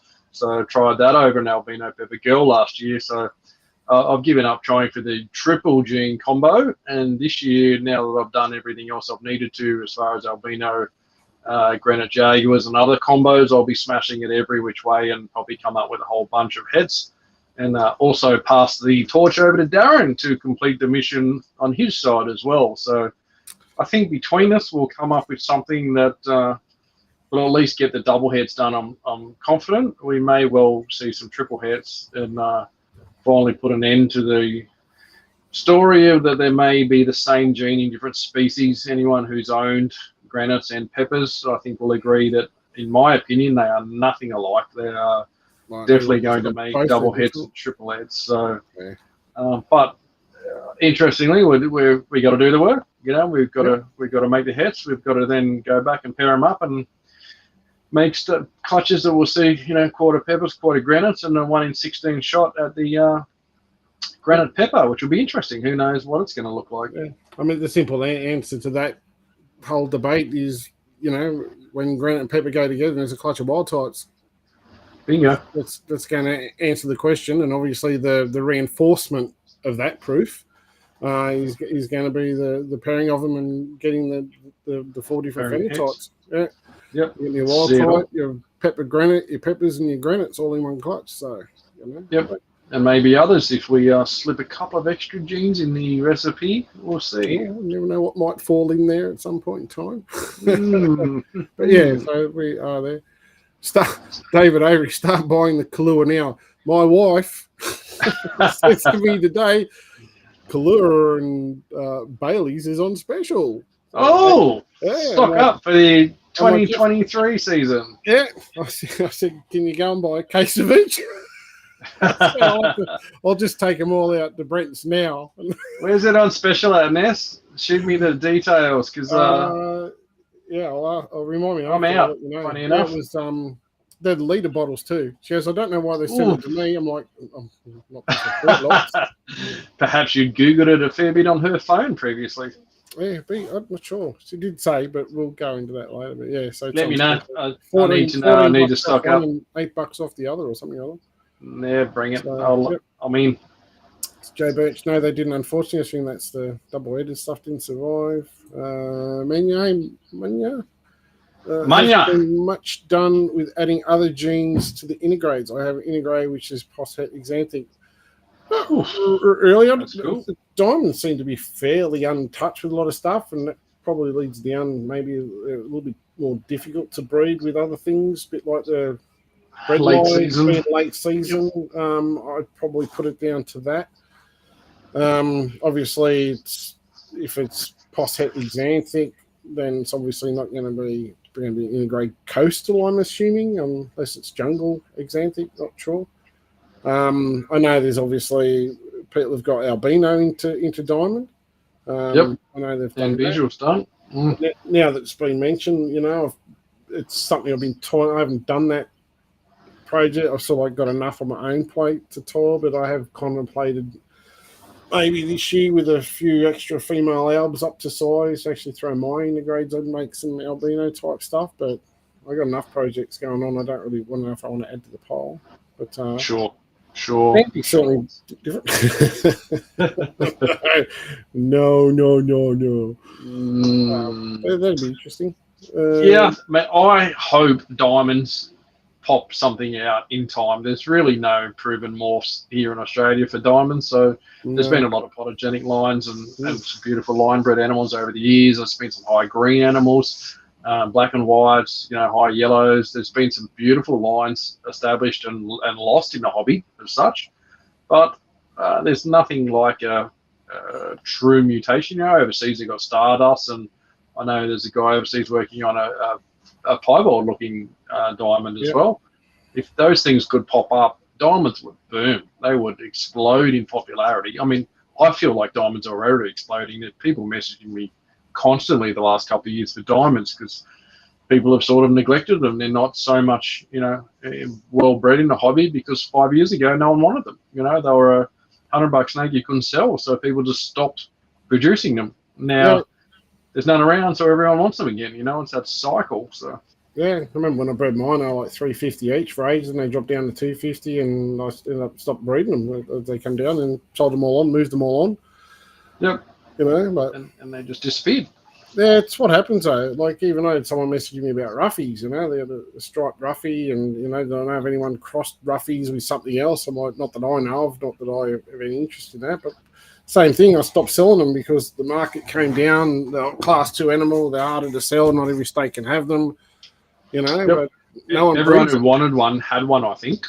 And bred them. And when everyone sort of got them and then bred them, and they were down to $350 each, no one suddenly was interested in buying them anymore. So why would you breed them when it took 2 years to sell the clutch you've got? You're not about to sort of repair them, So I sold the adults, kept the pair back, which are down the back here, and one of the upright enclosures down there. So I'll probably breed them. Oh well, I'll give them a crack anyway. I've never had them paired. I've just always just fed them and kept them. So I might actually pair them up this year and give them a run. Get a couple of roughies. Yep, it's nice for something different. Let's carry on. Elizabeth, Wicked, can't wait for some beautiful black and yellow peppers. Me too. I reckon they'll look stunning. Nice high yellow. Joshua Kenway, poly is everything. Yeah, absolutely. Can be with work. Yeah, 100%. There's a long time, but you can start taking, genetically inheritable genes into different, areas, phases, colors, shapes, patterns, sort of thing. So it's up.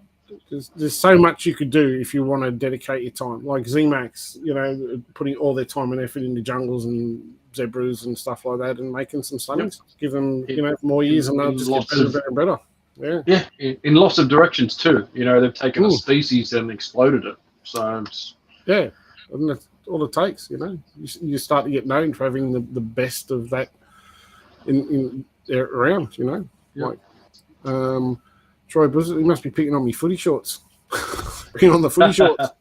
He was, mate. He was looking at the size of your calves, and he was wondering when you were going to pick up, number 10 for Gold Coast Titans. I've got to get back to gym tomorrow, that's for sure. I've been slack. Yeah. It's got COVID kilos, I think.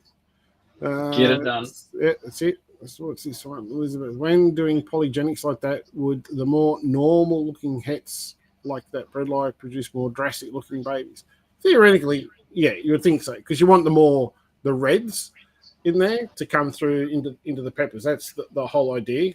So if I actually had two, let's say the bredli's at 99 end of the scale, and if I had another one that sat on the 75 end of the scale, it also looked like a bredli, I'd be excited about that, because you've suddenly got very little chance, or far less chance, of those, let's say, blues and greys from the Murray coming through, because you've already got most of that gone. You've got two animals that are, let's say, highly red based, being produced to make red peppers. So there's a better chance of getting that colour form into your offspring. So no different if you had stripes. You had one that was really striped and one that was 3/4 striped at that 75% mark of the scale, for argument's sakes. You're going to get a much better striping in the clutch, as opposed to one that was striped and one that had bugger all striping in it. So Yes. the gene's going to come through. You know, the pepper's going to be there. It's just how much red you can add to it. Yeah. Off-topic. Matthew Trace. Off-topic question. How are you two going to explain the snakes in the nursing home in a couple of years? What do you mean a couple of years, mate? Come on, give us some credit. Could have said within a decade. Well, we're going to get shorter Max, right? You know, shorter racks made for the wheelchair access. You know, that's all we really need. It's quite simple. And I think what happens as you get older, you start to get out of carpet pythons and you get into antaresia. That's what the retirees get.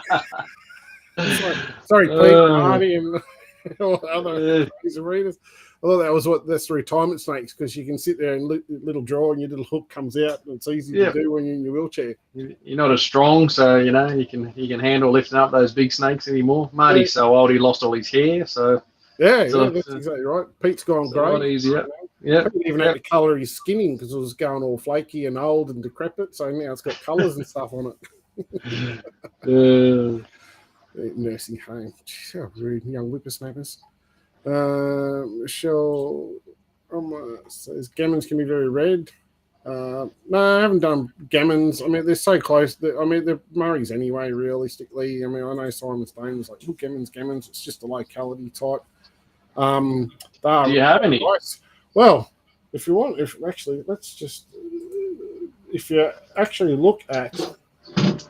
want to go and look at gammons, and then I actually sent this to Simon. We won't go into that discussion I had with him. But Simon Stone. Yeah. Long time ago, long story, old news. That's actually that's the male that produced the first pepper, and like you said with the reds. Mate, I said that to Simon. We won't go into the debate, and I said, mate, this looks exactly like your Gammon Rangers carpet. Yep. He had zero comment for it, other than, well, I'm the first person that's been there and used to collect snakes. I'm like, how do you know that? Yeah. We have a tracker at the Gammon Rangers that lets you know when people have been there. A few animals in the ranges there. Yeah. So that's an absolute dead ringer for a Gammon Rangers carpet for anyone that's not seen one. And so few around, you know. Yep. And so there was a phase there, people were raving about the Jags mixed into that sort of thing, and there was lots of debate how good they could be, but very few people working with them. Yep. And that was Mum. So she's one of the typical grey MD. But yeah, that's Dad. Still got Dad. So sadly Mum died of tumours, but yeah. So there you go. So, no, I haven't actually crossed them into gammons as such, but that's probably what they look like now. Is probably very similar to what they look like in gammons. I mean, they are Murray's anyway. So you're saying you wild caught it? Is that what you're saying? Yeah, that's right. Sorry, under permit. Of course. No, I don't know where it come from, but that was, I mean, won't go into the the debate, let's say, between Simon and myself, but yeah, he was trying to claim that it can't be this, can't be that. I'm like, well, that looks just like your gammons. You're going to tell me it's not gammons then? Looks the same. Yeah. So, yeah. Anyway, yep. Troy's going pure black. Yes. Polycarps will be the dream. Absolutely. Huge game changer. Yes. That was it. Bring on Stardust. Yeah, they look different. I don't think they actually survive very well, though. There don't seem to be many around. They've been around for quite a long time. Not heaps overseas, but someone posted that picture of a couple of animals, or one animal, in the Blue Mountains recently, that certainly looks a little bit Stardusty, maybe. So I believe out in the wild there's probably quite a few things lurking around out there. Oh, quite possibly. Who knows? It might not even be in the wild anymore. And Zeke, how are you, mate? How we can put two hopper rates in one feed? Can I use wool thread? Yeah, you can. You can use what's the thread they use to tie them together? Hemp twine. You can use hemp twine to tie them together. But often you find if it takes one, if you wait till basically the tail disappears, so you just see the tail go on, or it's just disappearing, often you can offer a feed at that same point, and once it's kind of down in its throat that little bit further, mate, offering another one, I'll often just grab it and I'll just swallow it down. And I'll push one down and start swallowing another one. Poke it in. Yeah. If you So have before to. you actually tie two together, offer it a feed, wait till it's gone down a little bit, offer it another one. You kind of want to get it at the point where it's still swallowing rather than it's down further. Some will hesitate going for a second one sometimes. So while they're in that chewing, swallowing motion and they're opening that mouth up, that's the good time to offer it another one, let them have a sniff. Some will rather wait, but yeah, that's certainly one way of doing it before you actually need to tie them together. So, Matt Loveridge. How are you, Matt? Well, YouTube boy, hey, mate. Boy, yeah. Got a couple of gammons, and they do seem a bit different MDs, but I agree. Don't think they would add much to pepper. Yeah, no, I agree. I mean, by all means, give it a crack. I'm not saying don't do it if you've got some, but there's plenty of other red MDs around. There's some of the southwestern Queensland type ones around, and Western New South Wales ones. There's a few of that red type Murray around. I just always had the intention of, with the peppers, once I kind of got that road, that where do you go to get the most red lie? So, it was either go out and buy old Murray's to outcross. I've got a big girl that I outcross too. So I think bread lie is going to give me the best results that I'm kind of looking for. Yeah. There is one locality of Murray's of very high red speckling in it. I can't remember what locality it was. There was one that had quite a lot of red in it. It was better than others, but I guess there's going to be that in any particular lines as well, but some of the I don't know, some of the early photos I had, the Murray, like the early pepper type stuff, you can actually see some of the like red flecking in them. Yep, I remember seeing some at an expo. I was amazed at it. They were just plain Murrays, but they were spectacular. Joe Birch has Cooper Creek, possibly. It doesn't ring a bell. It could be, but I remember it just being at an expo. It might have been Hawkesbury Reptiles, maybe. Somebody had a locality that were just stunning for just your straight up Murray. Probably Kelly Nowak. She's always bred some local Murrays. They're quite nice red ones. So it could be Kelly. She normally sits there with Cindy and Marie. Yeah, it was before pepper stuff might have even been released too. Years ago. So it might have been when peppers were first out. It might have been that Castle Hill show even. I just remember thinking, wow, that could be something beautiful to work, down the track with. It's such a nice line. Yeah, they're quite nice. So I'd like to do some digging on Cooper Creek though as well. It might be something else nice. I just find the peppers that have that red, speckling through them are just spectacular. I've got a young male that's just beautiful. When he sheds and that red pops back through again, it's fantastic. Mr. Slim Shady, as my wife named him. You never sell that now. Definitely not. He's a keeper forever. Beautiful animal. Yeah. I was trying to. You can see some of the photos hard because a lot of these are just like copies, but that red I showed you before, when that gammon range looking type one has come through on some of the original Murrays, but there's plenty of variation in them now, obviously with outcross. But I think it'd be interesting to see how the bread lie affects it. I think with that dash of red. I mean, if you had pure peppers and put them over some low cow, if you want to keep the line pure and outcross them to some really nice, high red MDs, if you get yourself hands on some. Certainly make it a polygenic variation, that's for sure, and take the line in a different way. It's not a direction I'm taking them in, but by all means, like we say, there's plenty of options, and there's one. Yep. And that's something for the purists, that they really want to see absolute pure high red Murrays with the pepper gene in there. Absolutely. Yep. Dave, thanks very much, mate. No worries, mate. You got my on Messenger, say you need help, mate. Just hit me up. It's all good. What's Matt Trace? Tuck the nose between the back legs of the first rat. Oh, there you go. I don't know if Indeed saw that one. I'm assuming you're talking about when you're trying to feed them, Matt, not do something else with them. Yeah, tying them in. Yeah, certainly when I used to tie animals together, I'd tie the back legs to the front legs of the animal behind it. Just put their arms crossways and wrap the twine around it, and I'll tie it up, double knot it, and trim it off to the less twine that's going inside the animal. the better. Although it's hemp twine and completely natural, it's totally safe. I always just felt that the smaller amount of that twine that goes in the snake, the better. People often talk about, I can get tangled and stuck inside them and cause complications in, digestion. But I always put the back legs to the front legs of the animal behind it, so their sort of head was tucked into the belly, like Matt said, and never had an issue. You could basically daisy chain 2, 3, 4 animals together if you needed to. I had some mice feeders that were a pain that were big. You could tie 3 or 4 together in one go, and they just keep chewing it all down. So. Oh, nice. There you go. So another way. It's all about getting feed. So here we go. Matty Trey's got some updates on some critters he got from us, Brent.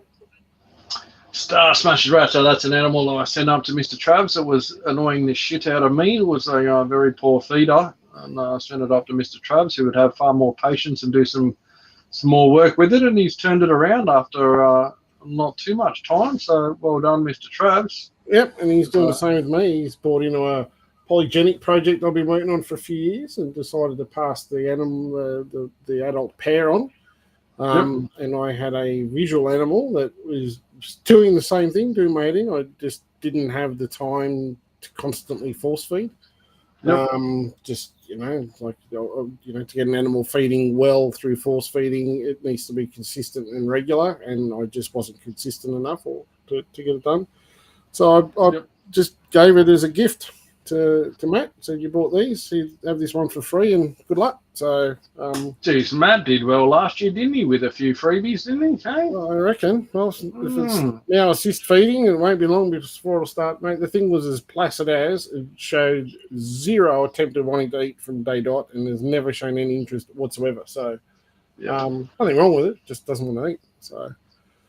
Good on him. If he got it going, mate, he did the work. So, like you say, it's fortunate when you have less animals, you can spend a little bit more time on them and get them going a bit better. So, good on him, mate. And I'd much rather see an animal go to someone like that who can put in the effort and get it going and get it established and do well, than it sit here for me and do nothing for a long time and sadly end up probably being goanna food or something. So, 100%. That was a beautiful. I think it was a Sunglow Zebra or something I sent to him that I had marked as a holdback. It was absolutely beautiful out of the egg, but he just didn't want to eat. And, I tried live with it, tried a few things with it, and didn't want to play ball for me. But good on you, Mr. Travs. Well done. Look forward to seeing it as an adult. I'm sure it's not the first one you've given away, and I'm sure it's. I've given away plenty of snakes over the years in similar scenarios and circumstances where I've not been able to sell it. So right place, right time. You never know what you get from us.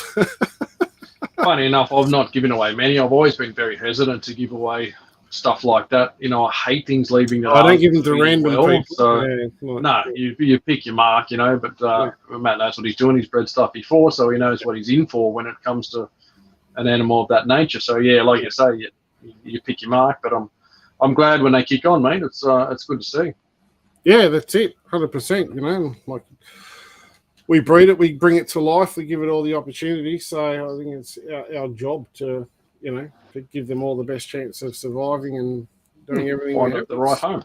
Yeah, I think it's our job. I know people don't do that and they do other terrible things, but I don't think that's the way we should do things. So it's never been an option for me. It's always you breed it, you look after it, you get it feeding, you give it every chance to survive that you can, and then you pass it on. Yep. So. What's that say here for you? Yeah, indeed, it was. Brent leaning towards him being nervous about using the muscles to get it down rather than being absolutely shit. It happens. Yeah. We got hey Deb. How you going? Mr. Lux. Yep, mate, Wayne's doing well. He's having a bit of a struggle. Yeah, I know, Deb. I warned you the other day. I talked too much. So I said to Daz before this show, let's crack this out in 45 minutes. And here we are at 2 hours and 48 minutes. And I think it's the problem. I sit at home and clean snakes all day and talk to myself. That's where all the good ideas come from now. Yeah, well, that's exactly right. See, then suddenly Brent gets on and it's like, someone to talk to. Says, it's like when I sent you that random message today while I'm feeding, when you're in the racks and you're all alone and your brain goes to wild places, and I just send you a text of, while I was feeding her, I had this thought, Dad. What do you think about this? You know, like, what dickhead come up with this idea? Yeah, It just and then sparks a whole new world. Then my head goes off. Oh, now that you mentioned that, jeez, fun stuff. But yeah, good to see you in the house anyway, Deb. And say hello to Wayne. Hope he's doing well. Not well, poor bloke. But I guess at that point in time, we should probably start to round this up. This was just going to be a bit of a catch up and a chat about proving stuff out. But yeah, I mean, it's good. Like more questions is good. You know, we can talk, chat, try to help people, do whatever. You know, we'll do a show in a couple of weeks on quarantine. Was the next one we were talking about? Yeah, was good measures for quarantine and testing. Yep, it's only simple and short, but there's, you know, obviously people are reading stuff. There's a lot of some of the Facebook long chats that were recently. There was a lot of throwing at, you know, viruses in collections and, you know, quarantine and this, that, and the other. Yeah, like I think it's you know, it's an evil necessity. And, you know, as I mentioned before, when I went out to Michelle at Richmond Vets out there, what's it? North Richmond Veterinary Clinic. North Richmond. Yep. Michelle, great reptile vet, and she said the amount of viruses and mycoplasma and stuff that's coming through snakes is unbelievable. So, you know, it's scary. Yep. The coastal boy's coming along well with his little throat infection. He's due for his injection tomorrow. So, still sucking some goop out, or he's pretty much. Yeah, he's due for another goop extraction. So probably tomorrow I'll get a syringe up there and try to drain some of that out. Still, the swelling's still there, but he's doing everything right, smashing food and doing that. But I'll just keep up the Rachel or Fordham, whatever it was she gave me, injections. And actually did a bit of a film of doing the injection. Showed just an easy way of getting an injection in.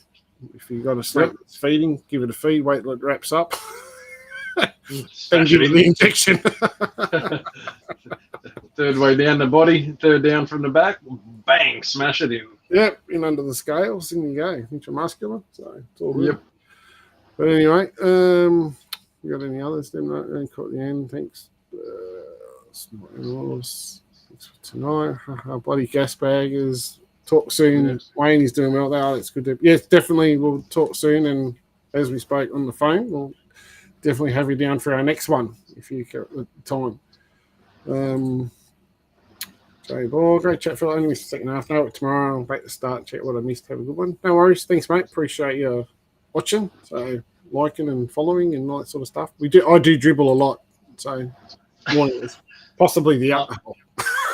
While he's live and when he's not too, Ness is always saying how many hankies she carries around when it goes out shopping with him. He's dribbling everywhere. More like a bucket. Michael Ward. Quarantine were a great one to watch. Got 5 new hatchies coming, 4 from different breeders. Yeah, absolutely. It's definitely something you need to do.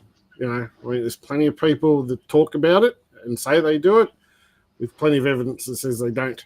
So that will be interesting. Necessary evil. Sadly, it's wild out there.